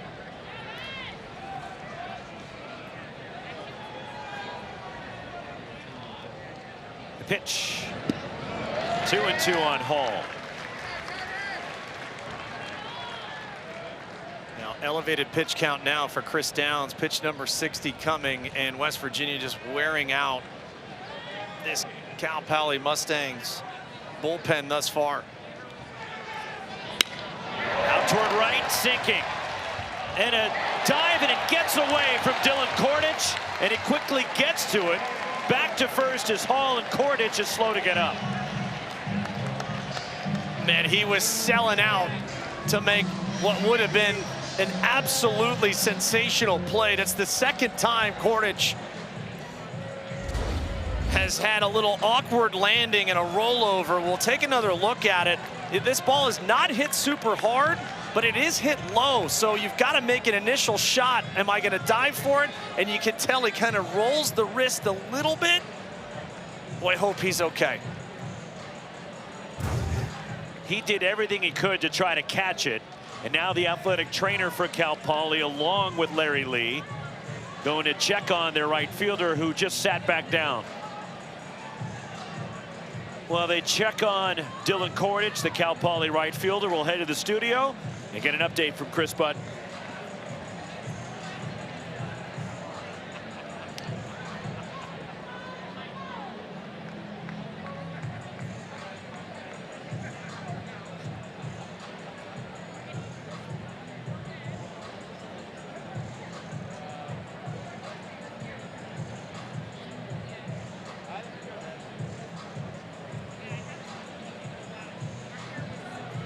All right, Chris, Dylan Kordich, the senior, as the athletic trainer checking on, it looks like the left leg.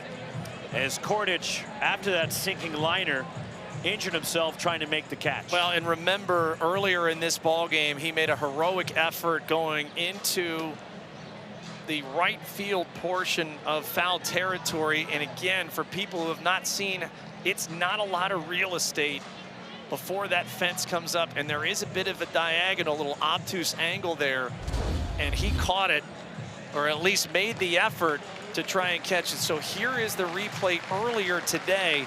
Again, selling out all the way, that, and came up slow here, it crashed into that fencing, and that probably had some residual of what we're seeing right here.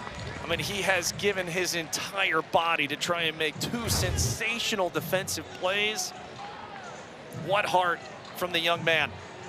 And the senior, as Cal Poly's never been in this spot before.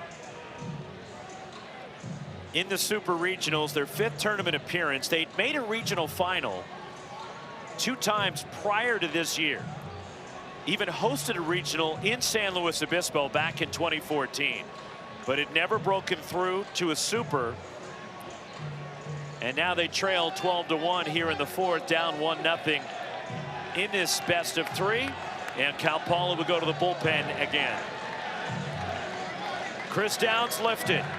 Mountaineers still at the plate here in the 4th. 12-1 West Virginia.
I cannot help my fixation. The real fun just getting started. Run straight for the breakaway. The celebration is on.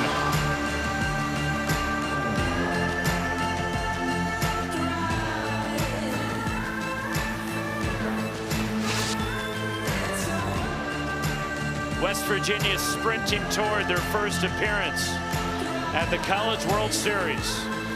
They will meet either the Troy Trojans or the Little Rock Trojans and their first game in Omaha. How about Troy, Alabama? If you didn't see the scenes there yesterday, oh my goodness, what an atmosphere and what a resounding result for them winning game 1 of their Super Regional. New pitcher is Corden Petty, the freshman righty from Rockland, California, just outside of Sacramento. After 2 2/3 from Chris Downs. He was sensational in the Big West title game. 5 scoreless innings pitched, and will be tasked with trying to put some zeros together for this Cal Poly bullpen now. Great to see Dylan Corden stay in this game after getting shaken up. As Armani Guzman, his first homer of the season in the 3rd. And you know it's good when your leadoff guy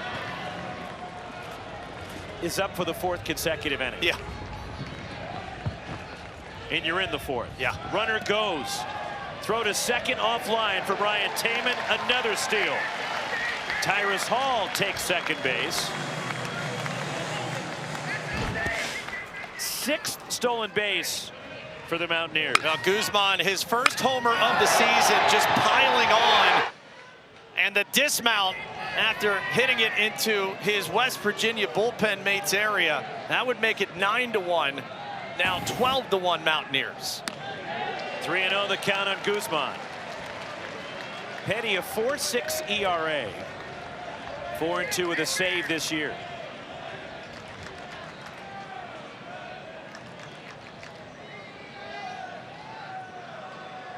The pitch. And that is a strike from Corden Petty, and it's 3-1. You'll see primarily fastball slider here from Petty. It will mix in a curve and a change. Last 2 outings been really good for the right-hander. 6 innings, no earned runs, and 7 punch-outs to boot. 2-out rally, the single by Kresser, the homer from Lumsden. Grounded to second. Jake Downing fields, short throw to first. Side retired. 2 more for the Mountaineers. We're going to the bottom of the 4th. The head coach, Steve Sabins, joins us next. Huge lead here in game 2.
12-1, West Virginia leading as we go to the bottom of the fourth in game 2 with Jensen Lewis, our ESPN crew.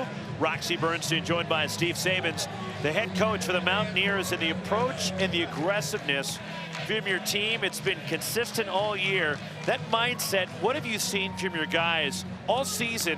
And it's really boiling over today. I'm just proud of them to show up and play with aggression. That's always been our MO, fearless and aggressive. So to be able to be in a big spot with a great atmosphere and a big game for the season, they're playing as aggressive and like themselves as ever. So that's always the goal as a coach. Just give me what you really got. Give me what you got in there, and they're playing that way. So excited where we're at. We're halfway through this sucker. A lot of ball game left, but I think the kids are dialed in right now. Coach, this atmosphere has been a crescendo every single day since you had regional start last week. They were lined up at 4:45 a.m. Eastern to get on Randy's Ridge. What does it mean to have this kind of support? The state's incredible. The people are incredible. They love the Mountaineers. They love our team. They got our back. So the support here has been as good as anything that I've ever seen in any sporting event. And these people are passionate. They're all over the place. You can't fit more in the stadium. You can't fit much more on that hill today. And so I think we got something really, really special brewing here. Coach, appreciate your time. Thanks, guys. Steve Sabins and his team up 12-1. Bottom of the fourth, Ryan Taman leads it off. Middle third of the order for the Mustangs against Max Yale. We got a lot out of him right there. I mean, he's still so dialed in. It's 1-0 in his mind right now, and that's the approach you have to have. You cannot let up. How many times, Roxy, have we seen where you give a team an inch, they take it a mile, and all of a sudden things unravel? Now, it looks great right now, but Max Yale continuing to have that 1-0 mentality paramount right here. Called strike to Taman.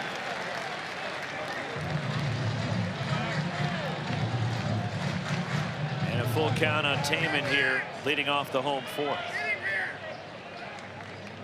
Sack fly in the first, and there's ball 4, and Taman is on to start the fourth. And this was Steve Sabins yesterday talking about the feeling in West Virginia. And I think all that excitement starts from like a passion of this state. It's a passion for what WVU has going on. This team is the New York Yankees of West Virginia. People grew up watching the Mountaineers and rooting for the Mountaineers, and they spend a big chunk of their paychecks to drive into town and to come watch ball games because it's important to them.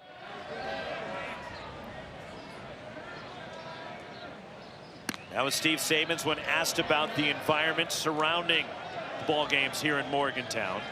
Ball 1 to Cam Hoyland, who was hit by a pitch in the first.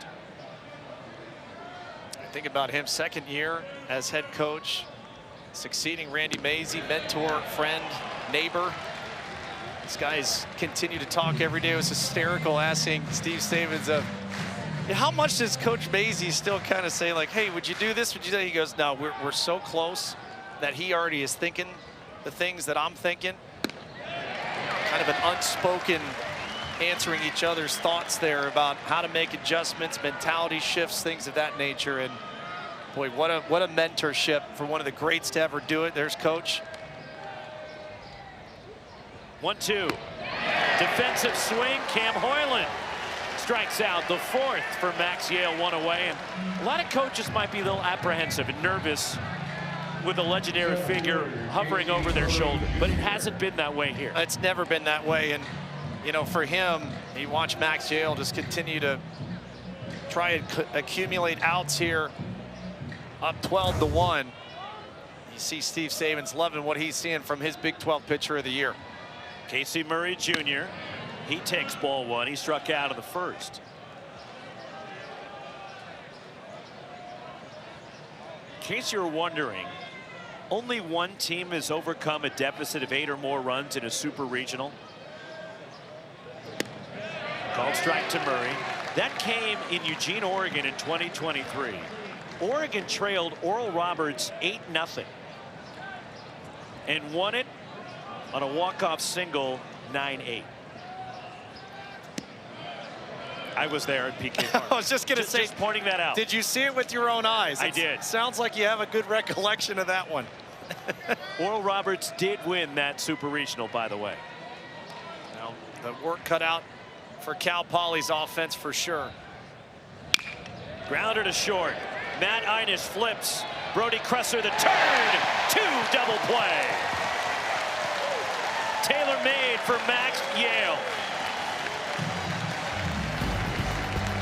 Well, 4 innings in the books. Max Yale continuing to shorten this one. An opportunity to punch your ticket to the College World Series getting closer and closer for the Mountaineers.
Well, these are the 4 teams in this quadrant of the bracket in the Supers. And you can see none of these teams have been to Omaha. And the crazy part, winner of this Morgantown Regional, winner of the Troy Regional matchup in Game 1 against each other in Omaha. We will have a 1-0 team that has never been to the College World Series. Called strike to Gavin Kelly, leading off the 5th. Paul Schoenfeld, Sean Smith to follow. 2-3-4 for the Mountaineers. 12-1 West Virginia. Kelly drills one to left, toward the line. If it's fair, it is good. A home run.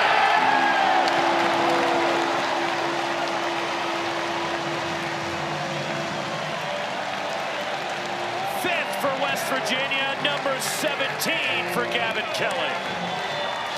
Well, the party started early this morning, and it's headed to overdrive. They're homer happy in the West Virginia dugout. Gavin Kelly, the latest addition. 17 home runs, 11 for Gavin Kelly since the beginning of May. He had 3 big homers in the Morgantown Regional, and he adds his name to the long ball list here this afternoon. Paul Schoenfeld takes ball 1, and that was just fair down the line and in that jet stream. Right over the top of the foul pole. Wow. Yep, chicken is fair too. Strike 1. What an impressive showing. The helmet celebration. The boys in the dugout. Liner to left toward the line on the move, and it skips past Dante Bikini to the wall. The hits just keep on coming for the Mountaineers. Paul Schoenfeld cruises into second base. Well, half their hits yesterday went for extra bases. How about their 8th extra base hit already this afternoon? Roxy, we are in the top of the 5th, and there is no slowing down this West Virginia offense. Thinking 2 out of the box the whole way.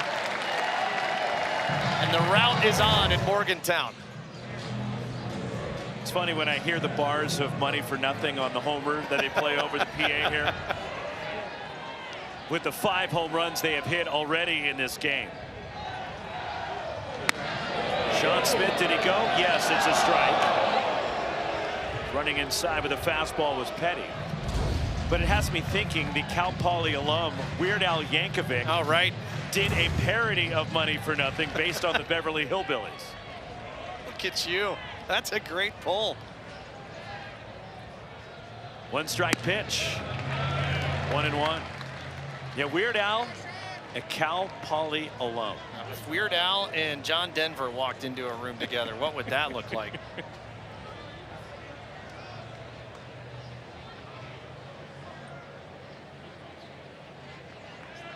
1-1 pitch. In tight to Smith. 2-1 the count. 13-1 Mountaineers. 4 consecutive innings they've scored, and to be fair, Carson Turnquist put up a 0, an emphatic one in the first inning. Cal Poly with the early lead, 1-0, a little situational baseball. Runner breaks for third as Petty ignored the runner and an easy steal for Schoenfeld. It has been West Virginia's not taking the foot off the gas. and I don't blame them. This is college baseball. Anything can happen. And Steve Saban's not taking any chances. Enough is not enough. Down the right side, this one will get out of play off the bat of Smith. He has struck out twice, an RBI single in the second. And the wind is picking up even more now. You can see the flags clearly pointed to the left field corner. There's some steam behind that wind right now. It has been gusting upwards of 20 to 25 miles an hour most of this morning and the afternoon. And Smith draws a walk.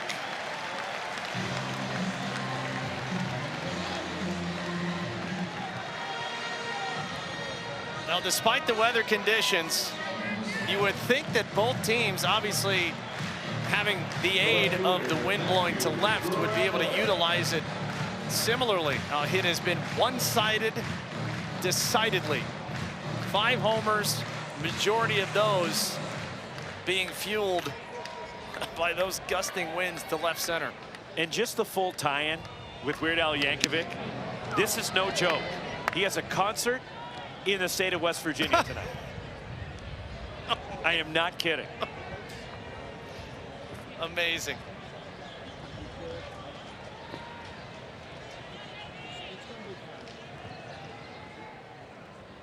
Here's the 1-strike pitch. On the ground is short, could be 2. Nate Castellone to second. Jake Downing on to first. Double play. A run comes in. 14-1 West Virginia.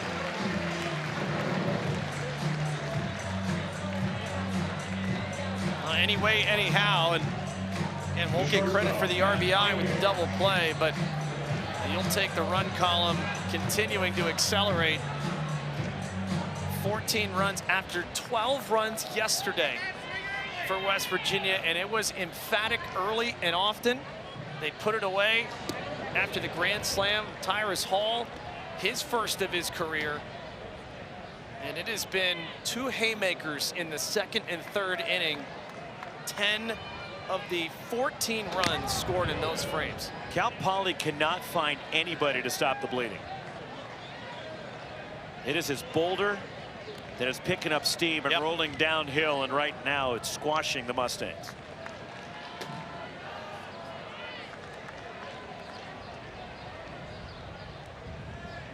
The 1-1 fouled away by Matt Einish.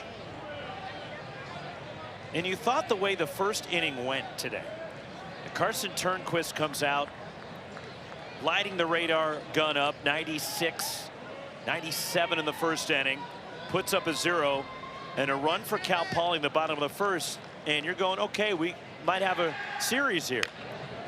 And as the great Lee Corso says, not so fast, my friend. Now, the other part, we talk about baseball gods and karma. Remember, he came out to the mound before he got the ball, and he's getting booed by the West Virginia faithful. He kind of said, bring it on. He got what he wanted.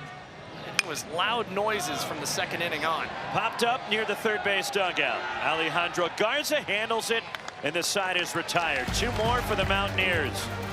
Bottom of the order coming up for Cal Poly as we go to the home 5th. 14-1 West Virginia.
It is the NCAA Baseball Super Regionals presented by Capital One. All Mountaineers here in Game 2. 14-1. West Virginia with the lead. And cricket numbers ever since the first inning. And they have been continually a wave crashing on the ocean. And for you West Coasters, I don't care when we would have started these games. It feels like West Virginia's offense just destined for this kind of output, the way they've swung the bats. Gavin Spiridonov leads off the fifth. Bottom of the order for Cal Poly. He struck out in the second. He takes ball one for Max Yale. Now, Cal Poly has had postseason success previously. They were elevated to the Division I level in 1995. They were a highly successful Division II program previously. The likes of the Hall of Famer Ozzie Smith. Mike Krukow was a 20-game winner in the big leagues with the Giants, and a long, distinguished major league career for Kruk. Now calling games for the Giants. Got some modern-day guy, Mitch Haniger, Brian Wu, as we talked about earlier. They did win a Division II national championship, but they had to vacate it. 1989. Cal Poly won the Division II national title in Montgomery, Alabama. 2-2 on Spiridonov. It was found afterward that Steve McFarland, who was the head coach of Cal Poly, funneled money to several players to pay for tuition and housing at the time he was coach of the team. Spiridonov out to right, over toward the line, and going back on it, Ben Lumsden. For the out, one gone in the last of the fifth inning. And Cal Poly imposed penalties on itself, meaning they forfeited the 1989 title, plus their status as runner-up in 1993. They were third place in 1992 when the NCAA approved their punishments. And it's the only year in Division II that there is no champion recognized. Wow. Now, I guarantee you the guys that played in it, won that championship, they will look at it very differently. Indeed. Well, and you look at this Cal Poly program far differently now with head coach Larry Lee. Line drive to right, and that's a single for Dante Vicchini, and the first hit for the Mustangs since the first inning. A piece of hitting right there. Again, coming off making the all-regional team in Los Angeles. Dante Vicchini was 5 for 11 with a double and a run batted in. Started this year as the leadoff hitter. He has hit at every spot in the lineup this season except the 2 and 4 spots. How about their family gatherings too? Has a fraternal twin sister, Bianca. Older brother Dominic and sister Sophia are fraternal twins. You mentioned the success now. Larry Lee, think of this. 16 of his players have reached the major leagues. There were only 9 from the 1930s to the early 2000s. 2-0 on Jacob Downing. Before his arrival, and it kind of just speaks to where they are. You know, we looked at this super regional coming in. The pitching prowess had been there, and you watched it firsthand as #1 UCLA fell, but Cal Poly never had to play him. But the dominance against Virginia Tech, and twice, I don't think people realize, St. Mary's the #3 offense in the nation, and this pitching staff shut them down twice. In the air, left center, hangs up there for Paul Schoenfeld, the center fielder taking charge. And there's 2 gone. Back to first goes Vicchini. Stanley Cup final continues tonight. Game 3 as it moves to the Fortress in Vegas. The Canes, the VGK, tied at 1, 8 Eastern. Watch it on ABC. It's streaming live on the ESPN app. How about the playoffs Brett Howden has had? Unbelievable. Little Conn Smythe sleeper right now. I know Mitch Marner's been kind of that guy. Frederick Anderson there for Carolina. Whoa. Nate Castellón takes ball 1, singled and scored back in the first. And out of nowhere for Brett Howden. Oh, it's my. not like, okay, had a 25-goal season and just rising to the occasion in the playoffs. What do you have, 12 in the regular season, now 13 postseason? Over the leaping shortstop, Matt Einish. Stopping at second is Dante Bikini, and 2 on for Cal Poly with 2 outs for Alejandro Garza. Castellón, again, another member of the all-region team in Los Angeles. He's got a multi-hit effort again today. He had 22 multi-hit games this year and has been really solid as a table setter at the top of this offense. But the amazing third period comeback by Carolina. Oh my Game goodness. 3, then Seth Jarvis, the power play goal in overtime. Tapper to short. Matt Einish gathers, fires, and gets Garza at first. And the Mustangs are gone. 2 hits, 2 left. 14-1. West Virginia to the 6th.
Well, it's been a Field of Dreams feel here in Morgantown. What it was, what they've turned this place into. Look at this, just overlooking the horizon.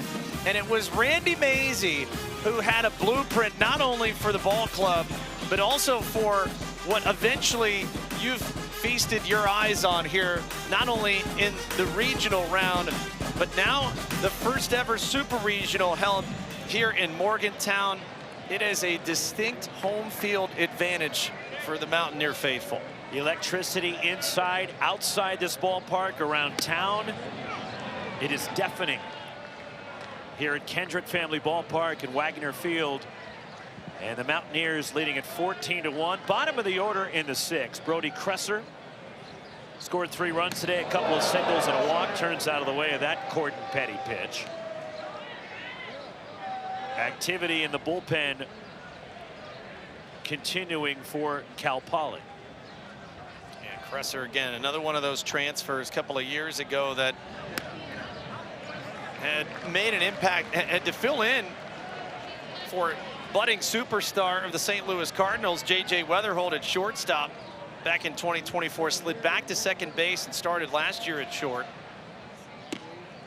As you see, Luke Kelsbeck starting to get loose, the sophomore left-hander. He's got company from Josh Volmerding, who Cal Poly was hoping they would need for Game 3. Right, exactly.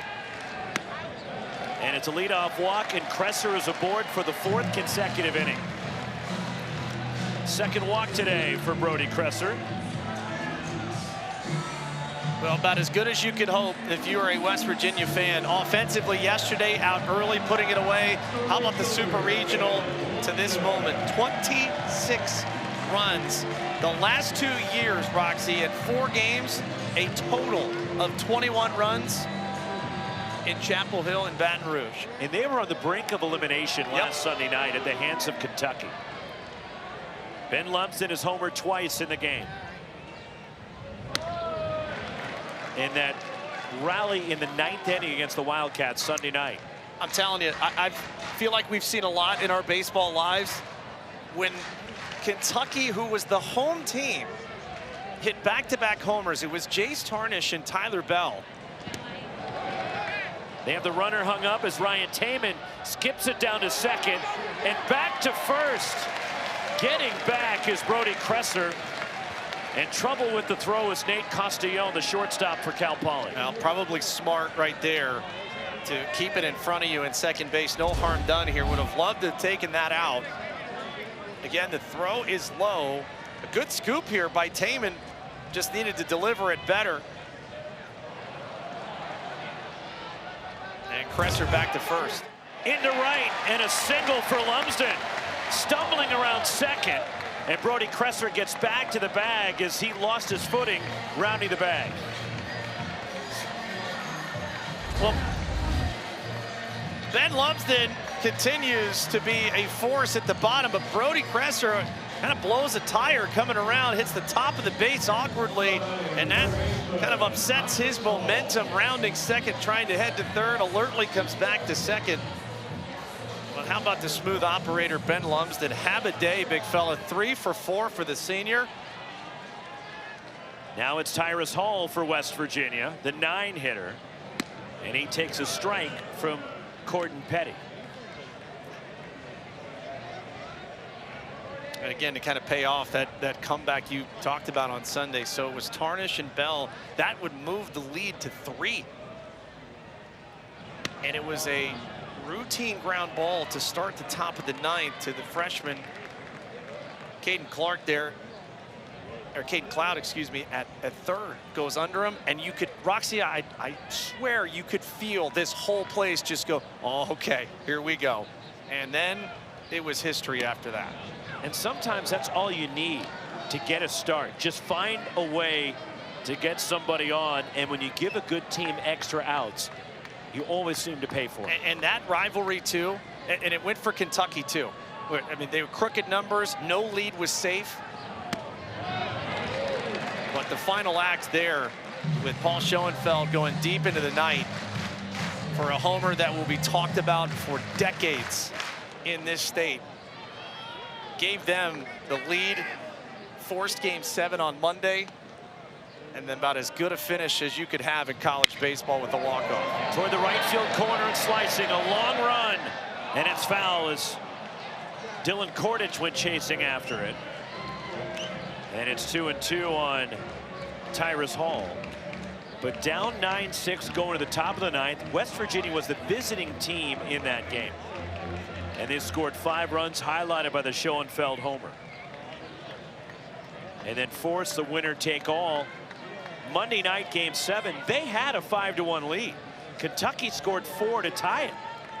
It was Max Yale who started that game, and we all were thinking, boy, who would it be?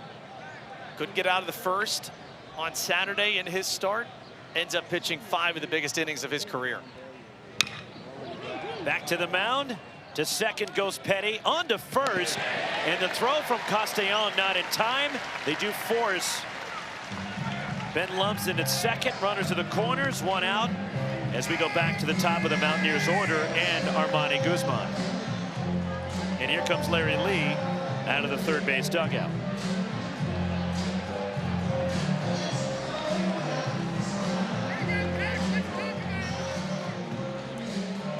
Well, sometimes you run into a lineup that is hitting on all cylinders. That's been the case the last couple of days here for West Virginia. No resistance from the Cal Poly bullpen thus far. And it'll be their junior left-hander, Josh Volmerding, who will head to the mound.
14-1 West Virginia.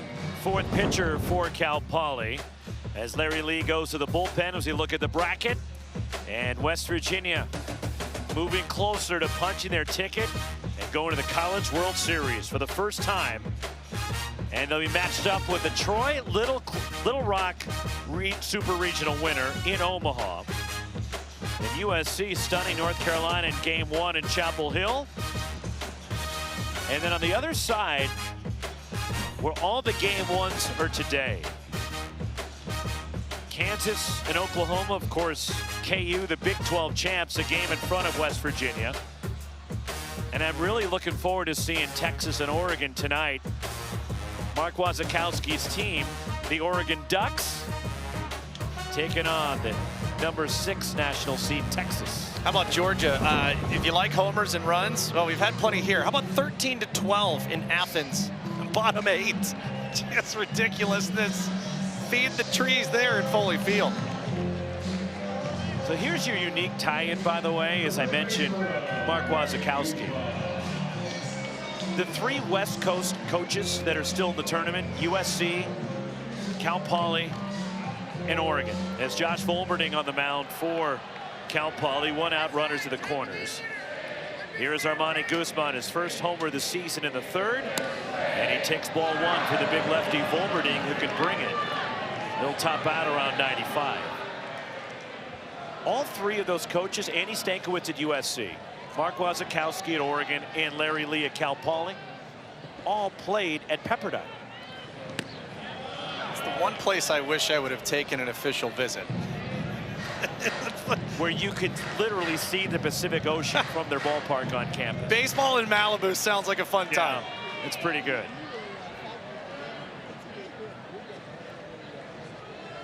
Josh Volberding, who pitched tremendously in the regional final last Sunday night against St. Mary's, on in relief here, and he's dealing with a knee injury, which was aggravated in the offseason, and then he re-injured it about midway through this year.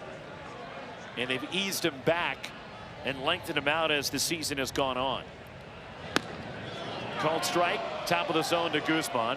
And I should point out, Mark Wasikowski at Oregon was on that '92 national championship for Pepperdine, and Andy Lopez, who also won a national title in Florida. It's a small fraternity we have in the baseball world, isn't it? The 2-2. Guzman on the ground and through. Beat the shift, trotting home. Brody Kresser stopping at second is Tyrus Hall. 15-1 Mountaineers. Well, again, just situational awareness here. Knows he's got a lot of real estate to deal with, so why not? Service to left, come on down. Brody Kresser. 16th hit. Second of the day for Armani Guzman. And the lead swells to 14. What a super regional for Armani Guzman. 4 for 9. First homer of the season. Now it's Gavin Kelly who homered in the 5th, and he sends a rocket over to the West Virginia dugout. Luckily, it hit the railing in front.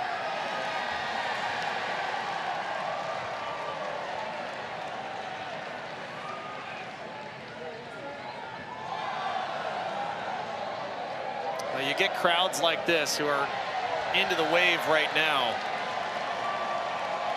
You get some big-time sales on these kinds of days. The home crowd coming in droves.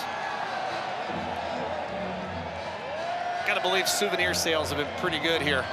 A lot of blue and gold that's been bought up. Surprised they have anything in stock still. Yeah, right?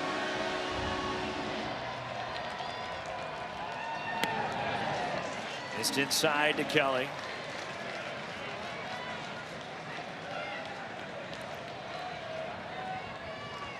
Now, the positional versatility of this young man is so incredible. Catcher, middle infielder, but an even better leader. Leader of men. 3-1 on Kelly. I need to correct myself on Andy Lopez. He went to Omaha twice with Florida, but won his national championships. He's won 2. And the College Baseball Hall of Famer winning one with Arizona in 2012. It was the 4th national title for the Wildcats. And then winning that title with Pepperdine in 1992. Line foul by Kelly. But also my favorite anecdote about Mark Wasikowski is his high school team. Coach at Oregon. Okay. Now they finished 3rd in their league in Southern California. And Waz went on to play at Pepperdine and won a national title. Full count on Kelly, 1 out. Volberding the pitch. And they're loaded now for the Mountaineers with 1 out. And that'll bring up Paul Schoenfeld. But his high school team, their first baseman went on to win 6 Gold Gloves in Major League Baseball. JT Snow. The center fielder won a Golden Spikes Award at Arizona State, Mike Kelly. And their third baseman, who never pitched, by the way, for his high school team. Maybe that's why they didn't win. Because supposedly their coach told this third baseman, you'll never pitch, you can't throw strikes, I'm not putting you on the mound. Called strike to Paul Schoenfeld. A lot of good that did. Rob Nen was the third baseman. And they didn't even finish in 2nd. They finished in 3rd place in their league. 0-1 on Schoenfeld. Big lefty Volberding missing down and away. You mentioned some of the lineage, and it bears repeating. The latest addition to come out of West Virginia, J.J. Weatherholt, will certainly be in that discussion as a front runner for the National League Rookie of the Year. What he has done with the St. Louis Cardinals to start. Wick grounded to first, right near the bag. Stepping on the bag and getting the out is Gavin Spiridonov. Another run is in for West Virginia. And there are 2 outs. And it's now 16-1 Mountaineers. 5 straight innings scoring at least 2 runs. They are now the 3rd team since 2020 with 5 or more homers and 5 or more stolen bases in an NCAA tournament game. It has been ridiculousness. They just don't let up. It is unbelievable. At all.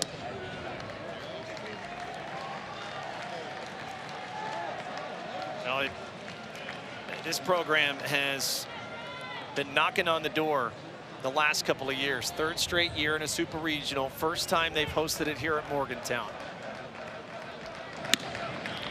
And Roxy, I could tell you, in Randy Mazey's final year in 2020, I had the Tucson Regional. It was, if we want to use a World Cup term, kind of the regional of death. They had the group of death. Yes, they had Arizona as the host, Dallas Baptist, West Virginia, and one of the great mid-majors in Grand Canyon. In the air to right, pushing foul, and it gets out of play off the bat of Sean Smith. Arizona gets knocked out. West Virginia has a couple of heroic pitching performances, and Weatherholt was not 100%. He was battling back, was a little jeopardized, but that did not stop Randy Mazey's crew from breaking through. They win that region. They get to the Super Regionals in Chapel Hill that ended Randy's tenure. Called strike to Smith. But you could feel the difference there. It was now, hey boys, not only can we do it, we believe. Last year, you go up against the eventual national champions in Baton Rouge and LSU.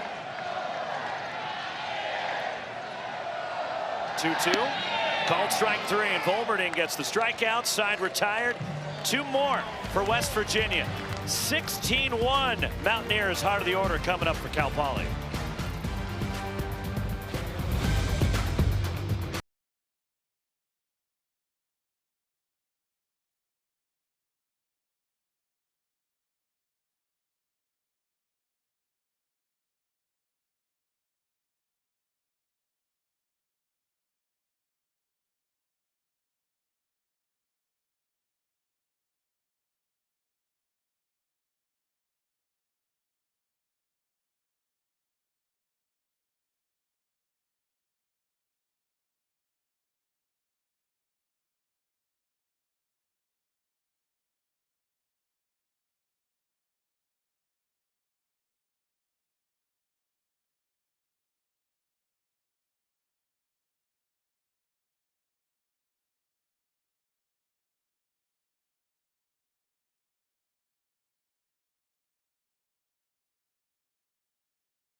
Our Capital One rewarding performance. And it's the West Virginia offense, and Ben Lumsden got the party going. Well, and not only that, back-to-back jacks, Tyrus Hall just a day earlier, his first career grand slam. How about your first homer of the year? Armani Guzman exit stage right. Ben Lumsden, I don't want one, I want two. Solo job to left field, and then Gavin Kelly sneaks one over as well, over the foul pole in left field. They have been bruising all weekend, and 16 runs thus far with 3 doubles, 5 homers, 8 total extra base hits, and 7 stolen bases. Any facet, any part of the box score you want a number in, they've done it and more. 16-1. The new pitcher is David Hagan. Out of the bullpen for West Virginia, 5 strong innings from Max Yale. And the sophomore from Loveland, Ohio, and you're our Ohio expert. Where is Loveland, Ohio? Loveland, Ohio, just a little bit north of downtown Cincinnati. Actually a former conference foe from way back when. I don't want to date myself here, Roxy, but pride of Archbishop Moeller High School. A lot of my former Summer League teammates, fellow Crusaders. Shout out OHIO. Some other changes for West Virginia as we go to the 6th. Dylan Kordich will lead it off, singled in the first. He is 1 for 2 as David Hagan's first pitch of the afternoon. In the air out toward left center. Going back on it to Schoenfeld, still going back. It's off the wall. Dylan Kordich hustling into second, a leadoff double for Cal Poly. We got 99-mile-an-hour exit velo on that laser beam out to left field, and Dylan Kordich has acquitted himself quite well. Yesterday, solid appearance all afternoon at the plate, and he will lead off the 6th. They lead off double. So Gravelin is now catching, just moving the pieces around, reshuffling the deck. As Saban sending Brody Kresser to first. He was playing second. Gavin Kelly is now at second base for West Virginia. And moving from right to left is Ben Lumsden, and Armani Guzman goes from first to right. 1-0 and Ryan Taman, who walked in the 4th, and a sac fly in the 1st. The only run for Cal Poly. And it's a strike from Hagan. So Guzman has shifted to right. Just shuffling pieces around. The old shell game right now by Steve Sabins. Just want to mess with your scorecard, that's all. Pretty much. Fastball. He wanted to frustrate us. Fastball slider curve here from David Hagan. Like the 7th inning of a spring training game when you got guys hopping over a side fence coming from a backfield. Or the other part where you got the guys with the high 80s, low 90s numbers, no nameplate on the back. Like checking the roster. Who's this guy? Or a number that's taped on the back. Hey, we're calling you up for this game. Yeah, I'm supposed to bat 4th over here in the Double-A game. Yeah, but go on over there to the big field. Those boys coming up, you get that meal money, big league meal money for the day. Shot grounded to short, handled by Matt Einish, who's one of the only Mountaineers still in the same spot. And he throws out Ryan Taman, and Kordich stays at second, 1 out. Now this is a West Virginia staff that predicated all year on getting a ton of ground balls, one of the highest rates in Division I. Just, you see the flags. There was a warning given in between innings. There's the potential for severe weather in the area here in Morgantown. And there is a storm that, as we're looking at the radar and the Doppler, it's got a lot of red and yellow in it, and some orange, which is not good. And hopefully it will not be a lengthy amount of rain and wind, but and we mentioned at the top of the broadcast, you and I walked in and I told you from last week watching it to this week, that is as stern the flags have looked, blown out to left. Line foul by Cam Hoyland, the DH for Cal Poly. He was hit by a pitch in the first. He is 0 for 1. And I've noticed it's gotten a little bit darker above the ballpark in the skies here in Morgantown, which is also usually not a good sign. The 2-1.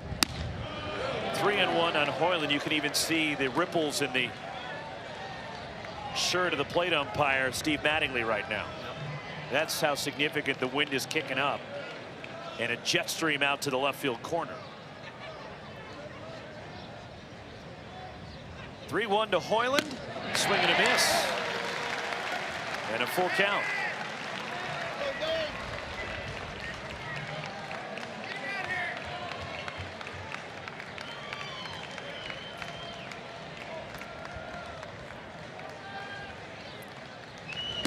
Check swing. Yes, he went around on appeal. Well, it's not a big fastball velo-wise from David Hagan, but 17.5 inches of induced vertical break for those not initiated on that. That means the fastball is maintaining plane, and it almost can appear like it's rising to the hitter. And there's your weather. Looks like someone spilled a paint can from southeastern Ohio. And Morgantown is dead center. Grounded to third. Tyrus Hall cranks it across to first. The Mustangs are gone. After looking at the weather, not great, Bob.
That's what's creeping toward us. It's kind of like that image from Independence Day. Oh. And Morgantown's at the bottom of where this storm could be pushing across. Paging Will Smith. Yeah. Get the mothership. Well, the hope is that it speeds. It sounds like it's moving about 40 miles an hour. We're thinking a half an hour of play time before we get inbound here. So we'll see how. Right now appears to be the only thing that could ruin the party here in Morgantown. Well, and you're thinking of Randy's Ridge, too. All those people with tents up there, hopefully they're batting down the hatches because it's going to be here in a hurry.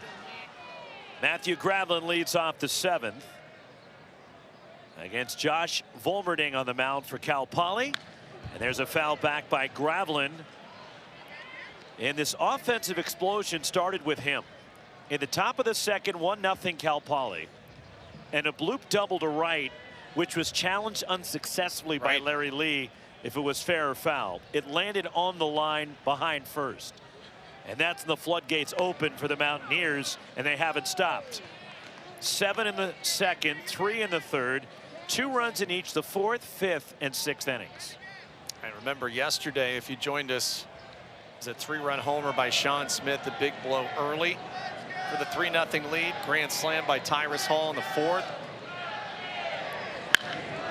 And there's another hit, the 17th of the game for the Mountaineers. And Matthew Gravlin goes to the right field.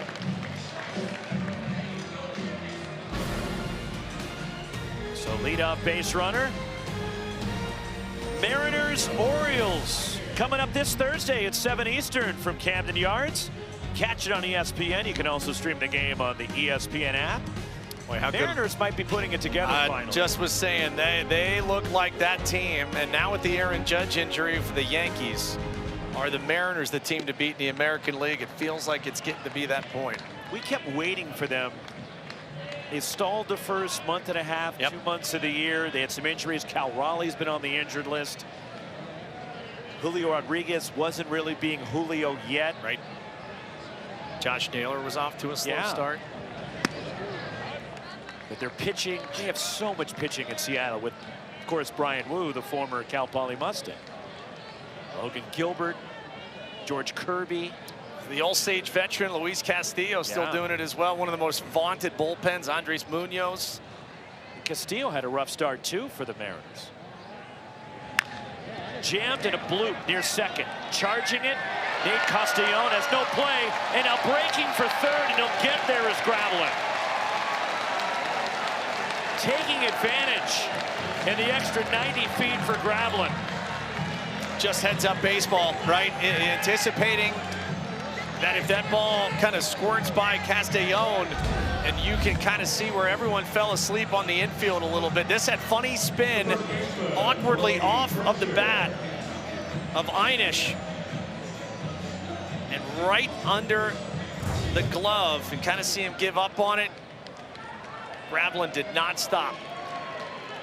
Now Brody Kresser. The pitch. That is a strike from Josh Volmerding. How many times have you seen a 39-mile-an-hour exit velo drop in for a hit? That's putting it in a perfect spot for Einish. One strike pitch. And that one's grounded foul. And it's 0-2 on Kresser. All 9 West Virginia batters with at least 1 hit. 7 of the 9 with multi-hit affairs this afternoon, paced by Gavin Kelly and Ben Lumsden with 3 hits apiece.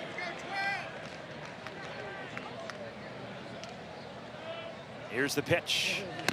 And it's 1-2 on Brody Kresser. And the only Mountaineer that has not scored a run is Sean Smith. And you think about the Big 12 in general, with the success West Virginia's having, Kansas about to start their super regional. Maybe they got slighted a little bit by the committee. Well, I think when Selection Monday came out, and you looked at this Morgantown regional, legitimate thought that this would be arguably the most competitive of any of the 16 regions, just with the teams that are in. Remember, Wake Forest, highest average fastball velocity in the country at 94.4. Kentucky, one of the last teams in. Remember, head coach Nick Mingione basically politicking the last 3 weeks of the season. Hey, we've at least beaten each team that we faced. They needed a win potentially in the SEC tournament just to try and solidify their spot. Tied him up. Kresser's down swinging. And there's one away in the top of the 7th. And now Ben Lumsden coming up for West Virginia. By the way, we have a final in Athens and Georgia. Outslugs Mississippi State. And they're up 1-0 in that super. First team in what, over 100 years to be trailing by 7 or more to come back and win. Strike 1 to Lumsden, who has homered twice. 149 games, excuse me. But still, just ridiculous. But you look at the Big 12. Okay, Kansas and West Virginia still alive, and both hosting supers. Arizona State went to a regional final. UCF made the field, so did Oklahoma State and Cincinnati. Yeah. And I'm wondering if Kirk Saarloos and TCU's going, hey, wait a second. They were 17-13 in the Big 12. They tied with Cincinnati. They were one of the first teams out. They've got a case that, you know, we should have been in. If you remember the beginning of the season, You know who the hot team was after the first weekend or so? It was the Horned Frogs. Yeah. It really was. They had a ton of injuries Sure this did. year and what they had to deal with.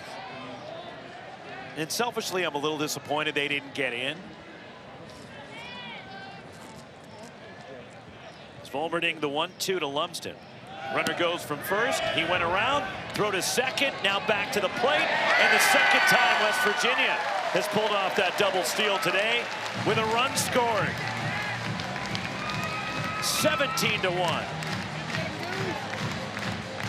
They've got a run in the last 6 consecutive innings. And just again, no letting up for Steve Sabins and this Mountaineer offense. Again, understand why you wanted to try and go through, but I would have cut it off much earlier, knowing you just can't afford to fall behind any more than you already are. Now it's Tyrus Hall, who is homered today. Runner at second is Einish, and a strike to Hall. But good friend of mine for a long time, David Lawn, retiring, the longtime pitching coach at TCU. As West Virginia too shy of the tournament high for runs scored, and David Lawn retiring after a great 40-year career, went to Omaha with a number of teams. Cal, Arizona, among them.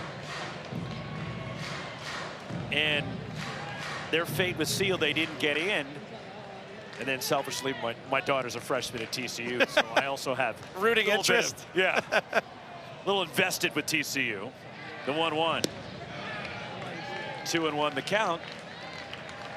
But they finished 17-13 in this league, and the Big 12 is proving, you know what? We deserve more than we got. Well, I tell you what was fascinating about looking at the resume for West Virginia. We always look how teams finish, right? And as good a closing crescendo as you could ask for into the final of the Big 12 tournament.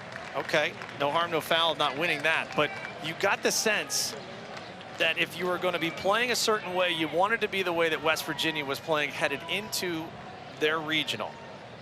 And when you host, it is such a different dynamic. Fouled away by Tyrus Hall. And I don't think you can overstate how important this venue has been to the success of the club. Last couple of years, again, you knock on the door, but this year, it was decidedly different with how this fan base made it a hostile environment for opposing teams to come in. We saw it all last weekend. And Another foul ball. the never say die attitude. The Kentucky games are theater, and you can make it 30 for 30 on just the Kentucky West Virginia games this past week. I mean, there are two teams that have matched up in the last couple of postseasons. They have delivered and then some on the theatricality meter. But West Virginia has found that secret sauce, and they are just outs away from punching their ticket to Omaha. Hall draws a walk. And back to the top of the order, Armani Guzman. We're in the 7th inning. He's coming up for a 6th time.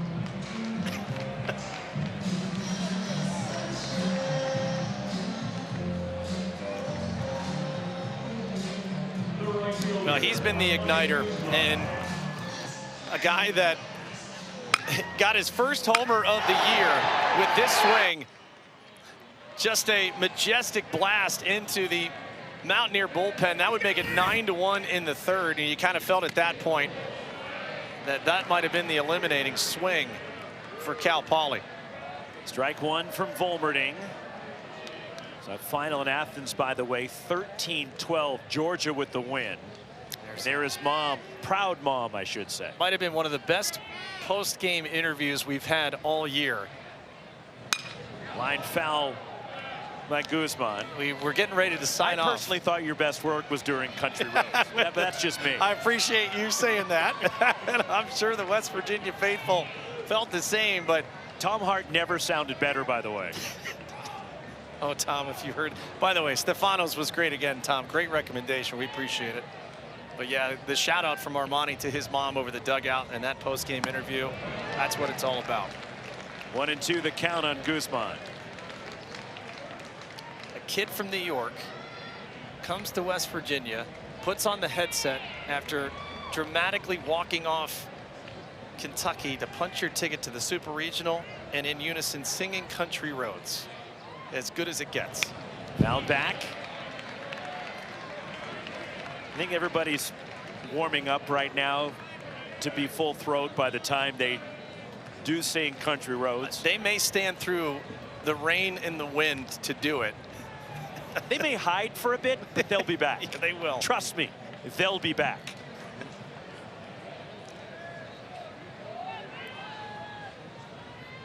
The 1-2. Another foul. Again, if you're just joining us, there is potential severe weather in the area. They made an announcement here at the ballpark. The skies are definitely darkening. The wind is picking up. And they will complete this game no matter what. Fouled away by Guzman.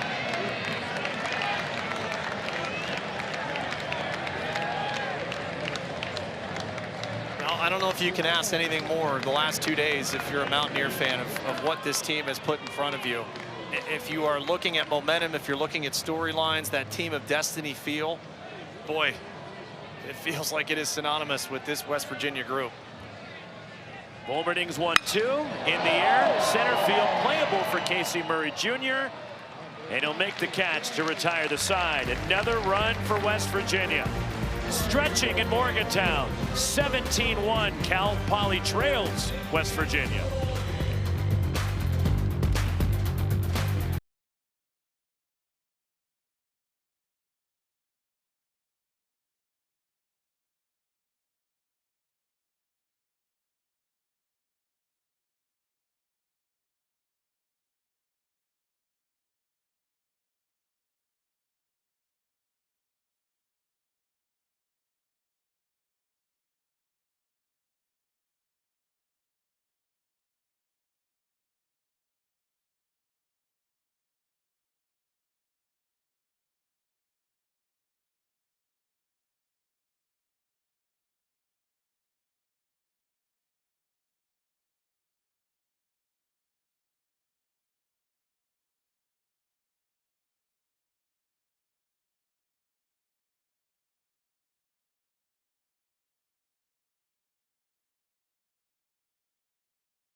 Unfortunately, this is right now on the scoreboard, and a warning to everybody here at the ballpark in Morgantown with the potential severe weather approaching. It appears we have a window of about another 10 to 15 minutes before it will descend upon us. All right, boys, a little alacrity here. Let's speed this up.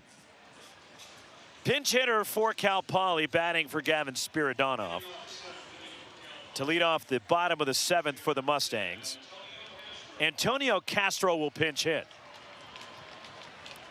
And Castro, freshman from Concord, California, as he fouls this one away in the powerhouse high school De La Salle, which is known for their football. How about as ringing an endorsement when he visited campus, said it had an energy that made me feel like I could really grow there, not just as a student or an athlete, but as a person.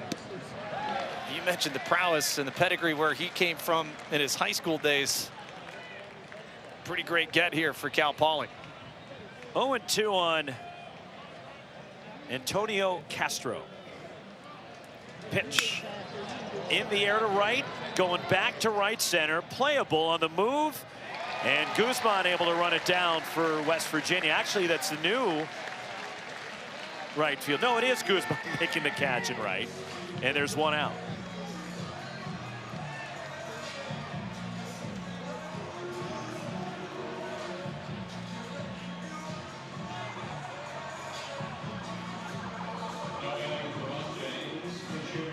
when this weather finally gets to us, we will take you to game 2 between Little Rock and Troy, and to Clay Matvick and Lance Cormier. In fact, we're going to take you now as we send you to Clay Matvick in Troy, Alabama.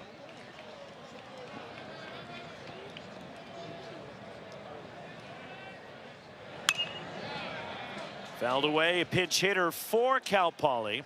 Xander McLaurin pinch hitting, the senior from Long Beach, for Cal Poly. And those of you sticking with us, we're now on ESPNU. As a .304 hitter with a couple of homers, McLaurin is Larry Lee getting some of his guys off the bench into the game. And if you recognize the last name, yes, he is related to Scary Terry. Terry McLaurin, NFL wide receiver. And Xander McLaurin with a base hit to center field. And he is aboard here with 1 out in the last of the 7th inning. And for Cal Poly, their 6th hit. And McLaurin's dad was a hooper at Northern Illinois. Certainly Dad was. Charles.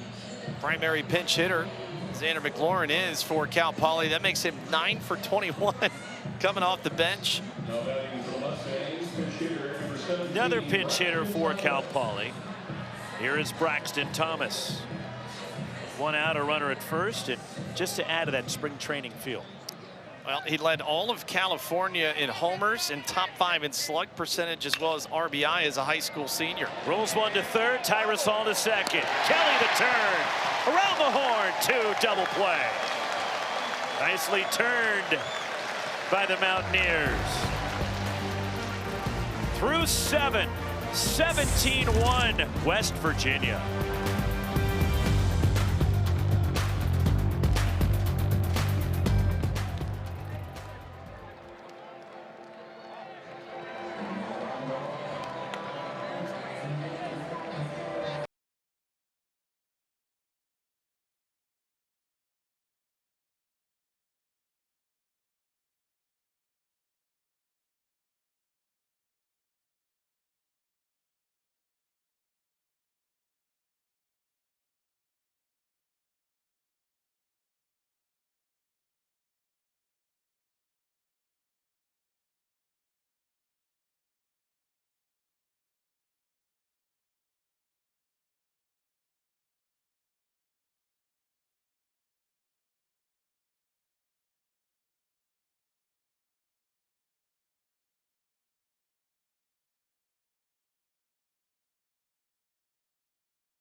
Baseball Super Regionals are presented by Capital One.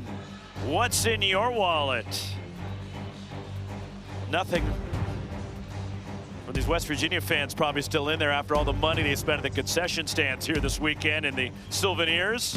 Well, they're saving some money for the middle of America, checking some hotels and some flights right now, as Cal Poly will make another move to the bullpen. And the nation's leader in saves, Nick Bond, senior right-hander from Laguna Beach, California. If you like electric fastballs, can I interest you in a triple-digit heater from the right arm of this man? Saves in 6 straight appearances. Of course, that's not the case here, but I mean, this is not a safe situation. This will be trying to at least save face a little bit, but what a talent this young man is right here. Some defensive changes. Braxton Thomas stays into play first for Cal Poly. Antonio Castro at second. And Xander McLaurin also stays in the game to play in the outfield for the Mustangs. He is in left, and Bond with a called strike to Gavin Kelly. Kelly homered in the 5th. Single in the first, doubled in the third. And Bond, who can light it up with the gun, and he misses outside with 99. Named a Stopper of the Year finalist by the NCBWA. Among 14 finalists in total.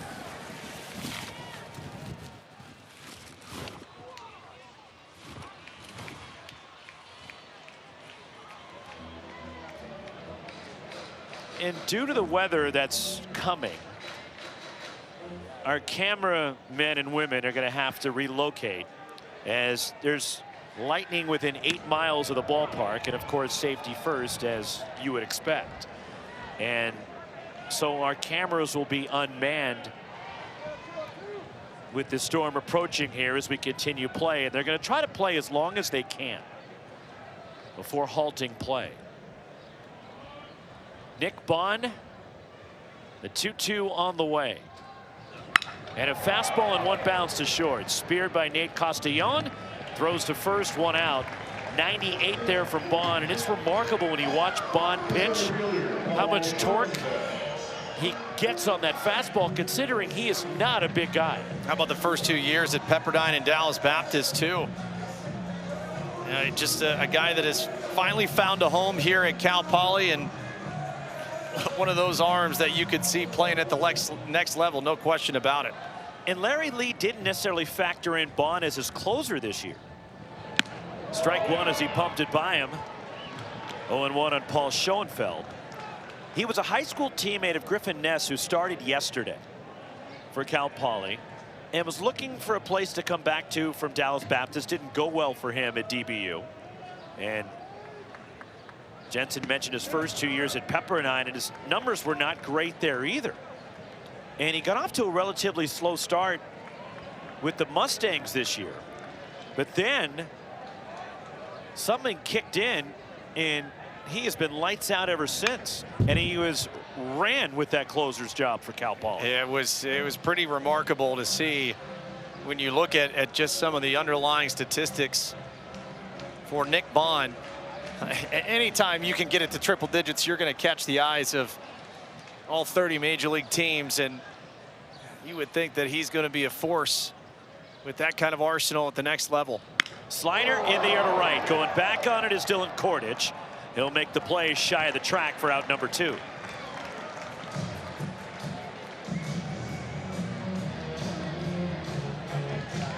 And now our NCAA rep has come onto the field, and they're going to halt play as the storm is getting too close to the ballpark, and they want it to be safe for all involved.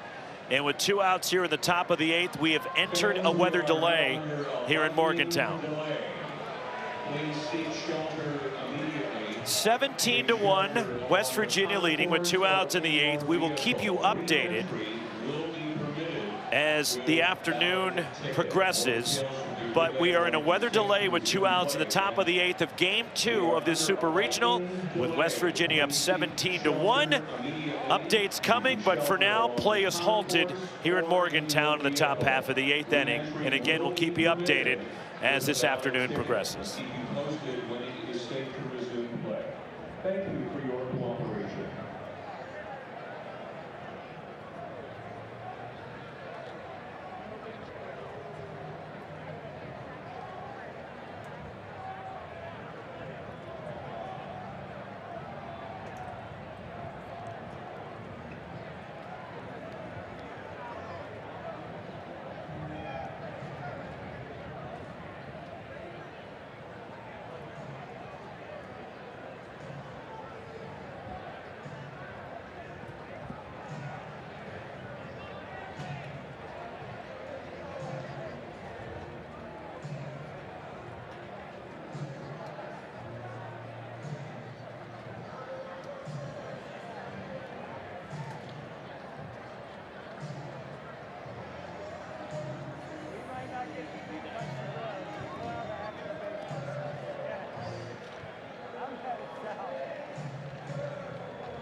Welcome back to Morgantown. After a lengthy delay of about an hour and a half, we will resume action. Game 2 of the Morgantown Super Regional.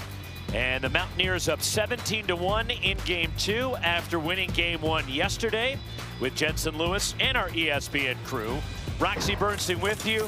And the offensive onslaught for West Virginia began in the second inning, and it hasn't stopped. It has not all weekend. Ben Lumsden, a wind-aided 3-run homer to get it to a 4-1 Mountaineer lead. And then right after him, Tyrus Hall with a blast to make it back-to-back.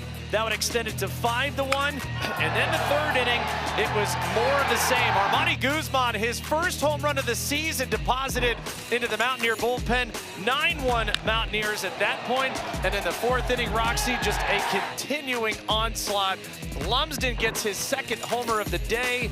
12-1 West Virginia. And then the fifth inning, it all just breaks loose. Gavin Kelly joins the homer party deep into left field, just inside the foul pole there. Giving some love to the fan base. And Roxy, it has been nothing but absolute offense from there. Then the only thing that could slow down West Virginia was a severe storm that moved through the area, causing the lengthy delay.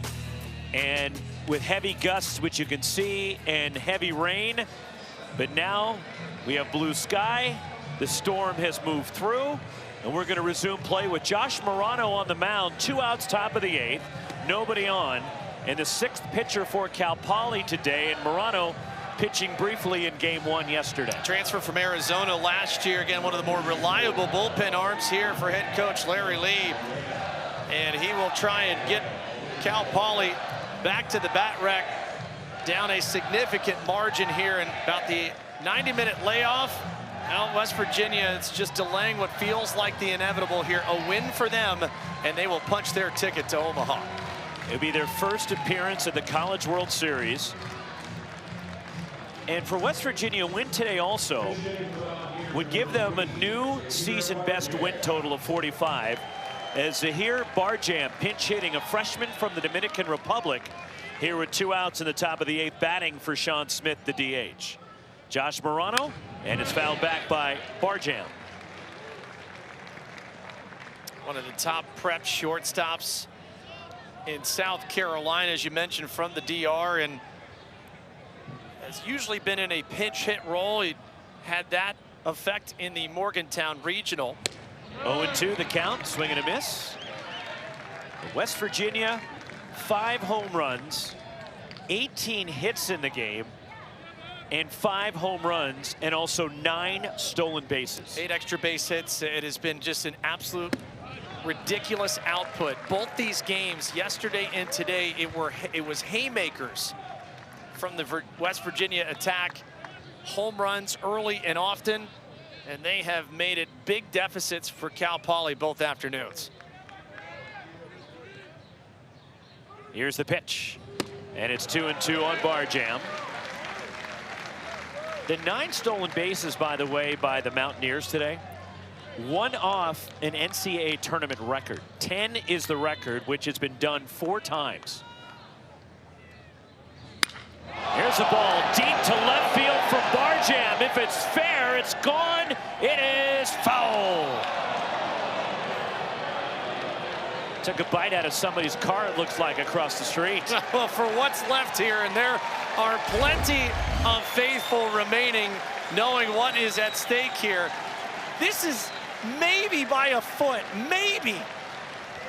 I mean, we had enough rain. That one almost brought some more here in the West Virginia bench. That one cranked just foul. Oh. He doesn't have a home run this year. The pitch, pop foul, back behind the plate. And after the lengthy delay, stands are full.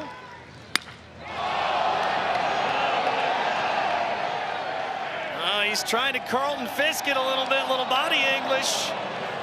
Barjam just a foot shy of more heroics.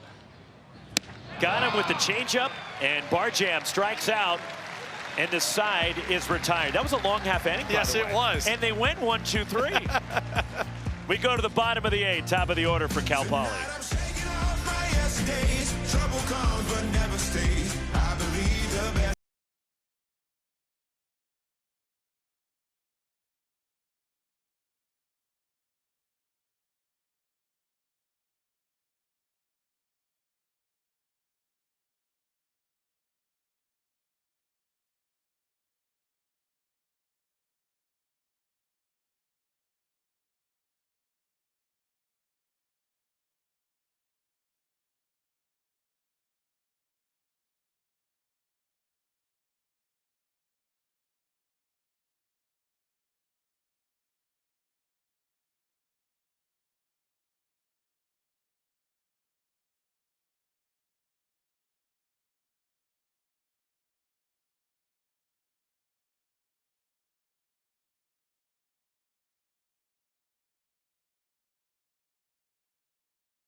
the real fun just getting started. Run straight for the breakaway. The celebration is on.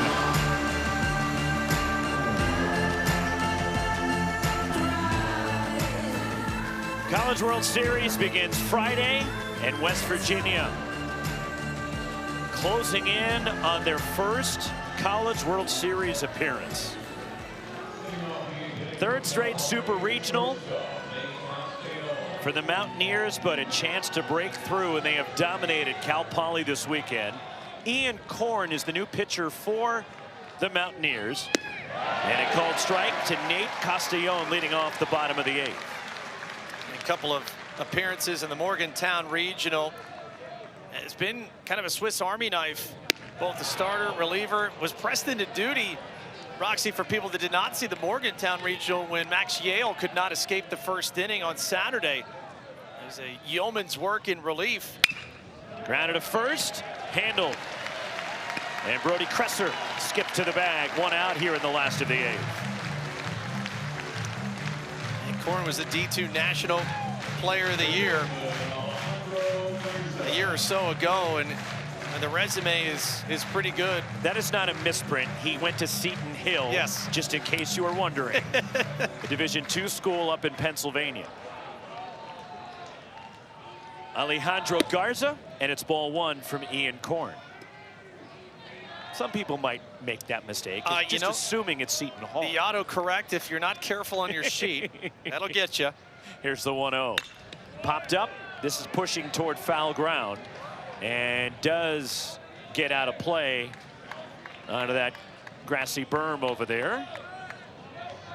1-1 on Garza, 0 for 3 in the game. And Alejandro Garza, the junior, who became the all-time hits leader in Cal Poly history last weekend. In the regional in LA, driven foul, and Cal Poly escaped the regional, had the #1 team in the country. They never played UCLA, as the Bruins lost their opening game to St. Mary's, then beat Virginia Tech before losing again to the 4 seed St. Mary's Gales. Struck him out, 2 gone. Well, Korn wasting no time, sensing the moment. A long time to wait, but a beautiful job with the breaking ball off the outside corner. Gets a little free air conditioning as Garza goes down swinging. You mentioned Cal Poly's prowess just a week ago. Hit .310 as a team. They had just 1 error in the field. We make mention of, again, outscoring their opponents 25-5. The tables have turned massively on them here in Morgantown. Ran into a buzzsaw here in Morgantown. A juggernaut in West Virginia. Dylan Kordich 2 for 3, a single and a double. And it's now 0-2 on Kordich. And the senior, what could be the final at bat of his college career. He's had a really good run with Cal Poly. And he flares one out to right center, and that is a hit in a 3-hit game for Dylan Kordich, who struggled last weekend despite the success the team was having in his 3rd year at Cal Poly, and Kordich is on here with 2 outs in the last of the 8th. Now, you said 0 for 15 with 6 punch outs back in the LA Regional. It has been anything but that. One of the bright spots in this Mustangs lineup. The Super Regional, even better, 5 for 8, a homer and a run driven in. Now it's Ryan Taman, and he's swinging a miss. 0-1 the count. 0 for 1 in the game with a walk and a sac fly, driving in the only run for the Mustangs in the first. And this is more than likely his final college at bat, as the junior catcher is very highly thought of by the Major League team. He is definitely their best pro hitting prospect, and what a year it has been for him. Co-Big West Player of the Year. Incredible run. 1-2 the count on Taman. First year at Cal Poly, 2 years at Cal, where he was stuck in a logjam with some really good catchers there. Caleb Lomavita was a high pick by the Washington Nationals a couple of years ago. The pitch, and it just missed wide. 2-2 the count. And the fans are still locked in, despite the lengthy delay. They have waited some decades for the opportunity to be here. You knew no rain or storm would drive them away. Struck him out. Ian Korn, a couple of punch outs in the bottom of the 8th. 1 hit, 1 left. We go to the 9th. 17-1 West Virginia. Now don't you ever be sad.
A phenomenal scene all weekend as West Virginia hosting this Super Regional in Morgantown.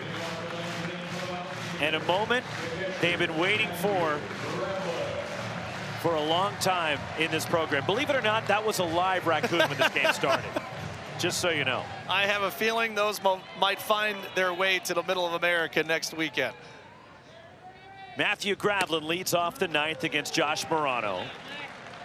Couple of hits for Gravlin in the ball game. 17 runs, 18 hits, no errors. A run, 7 hits, and no errors for Cal Poly. Changeup waved at and missed. And it's 1-1 on Gravlin, who got the scoring going today. He was the igniter with that bloop double in the 2nd when way back Cal Poly had a 1-0 lead. And I think that's the other part of it is what you needed to have in an elimination scenario. If you're the Mustangs, early offense, and Carson Turnquist, their best pitching prospect, came out with a flourish, wanted all that smoke from the West Virginia faithful, made it stand up for an inning. They staked him to a lead, but then the absolute monsoon of the Mountaineer offense ensued with a 7th spot in the 2nd. 2-2 the count on Gravlin. Certainly a disappointing weekend for Cal Poly. They had high hopes in a Super Regional for the first time in the history of the program. 5th NCAA tournament appearance at the Division I level. Reaching for it, a bouncer to 2nd. And the second baseman in a good stretch at first by Braxton Thomas as Antonio Castro ranging up the middle, 1 out. Mentioned the momentum of this Mustang program, and one of the unique parts of the college game now, and we're all inundated with NIL and trying to have a race to the top. And the transfer portal. Yeah, what a neat project that Cal Poly has from some of their key alumni. Project Omaha.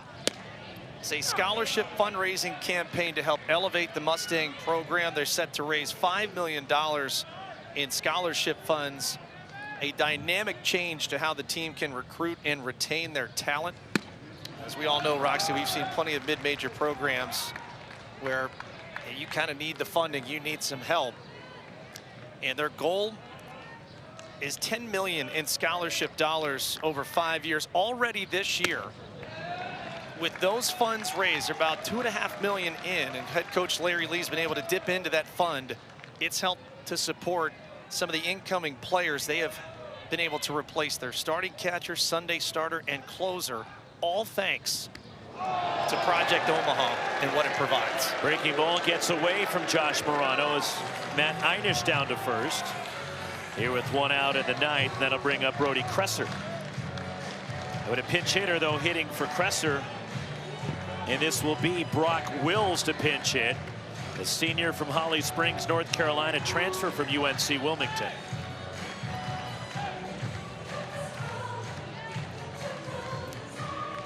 Just to put a bow on that Project Omaha, alums Robin Baggett, who the home stadium, I believe, is named after.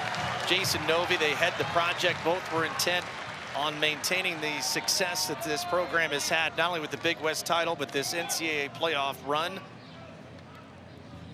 Liner to right. Another hit for West Virginia. Einish stops at second. And a pitch hit single delivered by Brock Wills, and another first pitch hit for West Virginia. And another transfer making an impact here on the West Virginia roster. Second team All-CAA. He was a consensus top 200 player in the draft out of high school. And as Steve Saban starts to empty the bench here to get as many of these guys an opportunity to take the field, what a great swing right there. Another pinch hitter. This is Maxwell Melessa. Redshirt freshman hitting is Ryan Taman, the co-Big West Player of the Year this year, the leader of this Cal Poly offense. And doing yeoman's work behind the plate as it's fouled off by Melessa. 14 at bats for Melessa. He's 4 for 14 this year. And Ryan Taman. And Cal Poly wasn't exactly sure what they were going to get with Taman when they got him. Played some, not a ton, while he was at Cal over 2 years. And coming back close to home, and he found himself plugged right in the middle of this lineup and the backbone behind the plate. It's one of the uniqueness, uniqueness of that part, as you well know. There in California, you're going north, you're going south, but you don't usually stay in slow. And to retain one of the best products to come out of that spot in the country in quite a while, what a boon for the Mustangs. 2-2 the count. But in between LA and San Francisco, where you have Cal and Stanford up in the Bay Area, and USC and UCLA down in LA, there's some success when you look at Cal Poly, UC Santa Barbara. Those two schools kind of sandwiched in between, where Jackson Flora, with the Gauchos, the Big West Player of the Year, is probably going to be the first college pitcher drafted.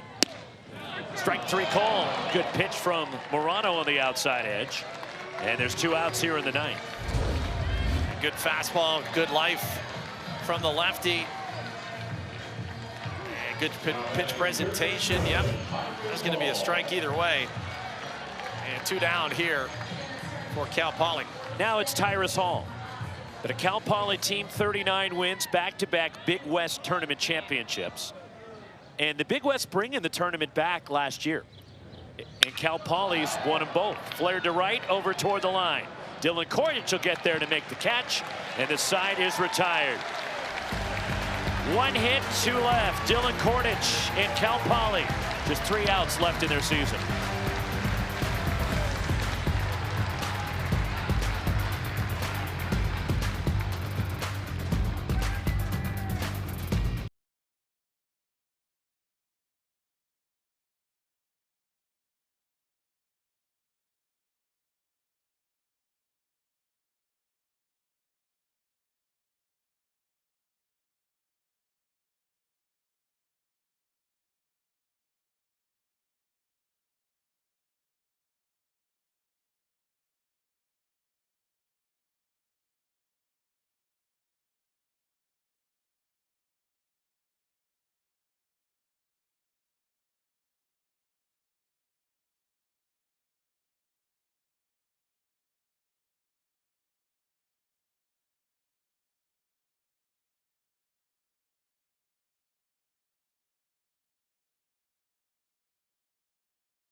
from punching the ticket and being the first entrant to the College World Series, and the Mountaineers going for the first time.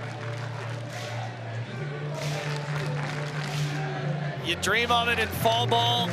You visualize it through the cold in the winter. You do all the extra reps in spring practice with the thought and the hope that you'd have a chance to punch your ticket in front of the home faithful. Many have stuck around for as historic a moment in this program's history and in the state's history athletically. Incredible to see. Some changes here in the bottom of the ninth for the Mountaineers. Armani Guzman goes back to first base. Brock Wills, who pinch hit, is now in right. And the new left fielder is Maxwell Molesso. Ben McDougal will try to close it out, and the senior from West Virginia will start the ninth for the Mountaineers. A hometown kid. He's got experience in this department already, if you remember. Last year, closing out the Clemson Regional in the huge comeback against Kentucky. Cam Hoyland will lead it off for Cal Poly. And it's ball one for McDougal. Hoyland 0 for 2 in the game. The pitch in the air, left center, roaming over. It's Paul Schoenfeld. 1 out in the ninth. Apropos that he would get one of the defensive outs after it was his swing that capped the comeback on Sunday night in the Morgantown Regional to give them a chance on Game 7 Monday night. What a player he's been.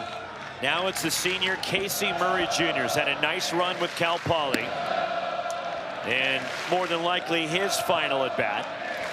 Second team All Big West this year and a Defensive Player of the Year in the Big West Conference. His 3rd year at Cal Poly.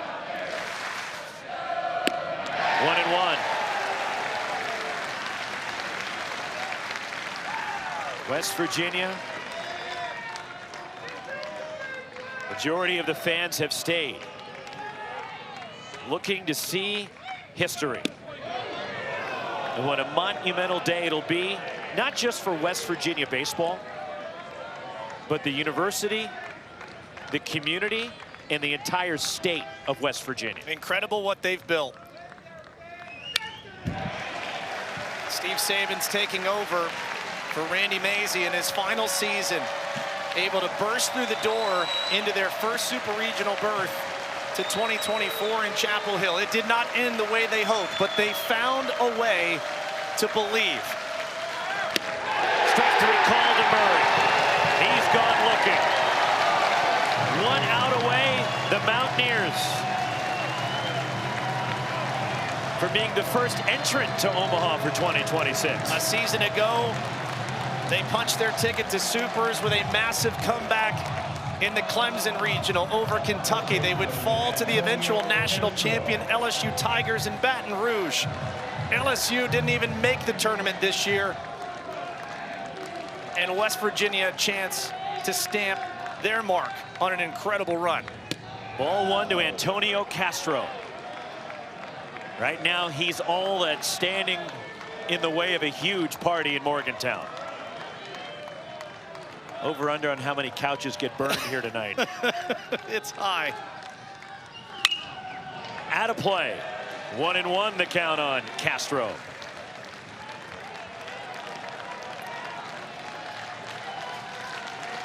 Everybody's standing around the ballpark. Frustrating weekend for Cal Poly in West Virginia. Ready to storm the field. 2-1 on Castro.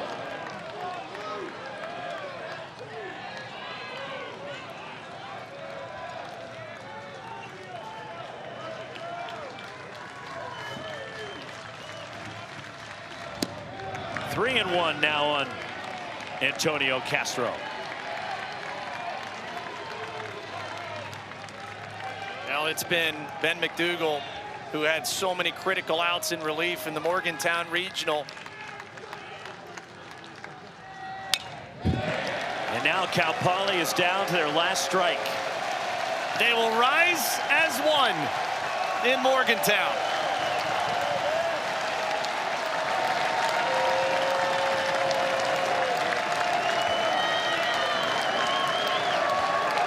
Three and two. Ben McDougal. The pitch. Struck him out. Country Roads meets Omaha. Somewhere in Middle America, here come the Mountaineers.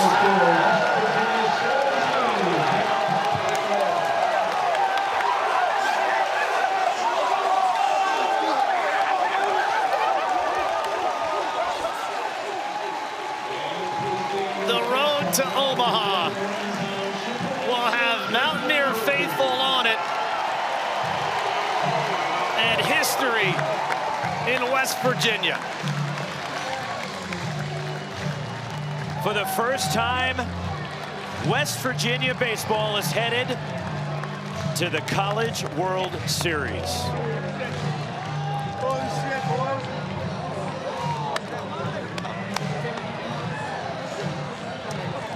School record 45 wins and counting for the Mountaineers. An incredible program in once was thought to be a place that maybe would never have a chance to get to the mountaintop. They have climbed so many rungs, overcome so much adversity. And in Steve Saban's second year as head coach of this program, he accomplishes something no one else has in program history. A group full of transfers that have become one brotherhood. This team felt from the beginning of last week that destiny was on their side. And a miracle finish on Sunday night gave way to an unbelievable Game 7 on Monday, and 2 more wins punched their ticket to the College World Series. We can advance West Virginia, the first team that we know is headed to the College World Series in Omaha, as they trounce Cal Poly this weekend, outscoring the Mustangs 29-3 in the 2-game sweep. They will meet the winner of the Troy and Little Rock Super Regional. But guess what? You saw it on Monday night. You sang as one. We ain't leaving. You got a chance to join in wherever you are out there.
moment West Virginia has been waiting for a very long time.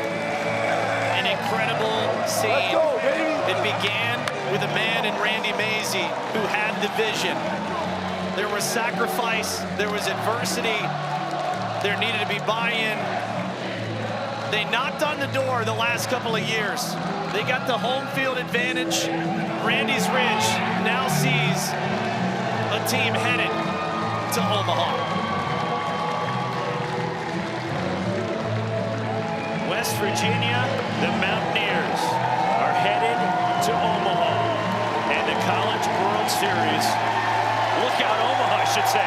Here comes Morgantown. Congratulations to Steve Sabins and the Mountaineers. And also congratulations, Cal Poly had a fantastic season. You feel for them in a tough weekend, which is obviously a bitter taste, but a historic season for them as well in terms of getting through to a super regional. But for West Virginia, first trip to the College World Series and a school record 45 wins and an impressive weekend here in Morgantown. Had a blast with you, brother. It was a fun weekend. Thanks to Morgantown for having us. For Jensen Lewis and our entire ESPN crew, long hours by everybody. Roxy Bernstein, so long, and thanks for watching. In the final, 17-1, West Virginia. The Mountaineers are Omaha bound. The Super Regional Championship Trophy.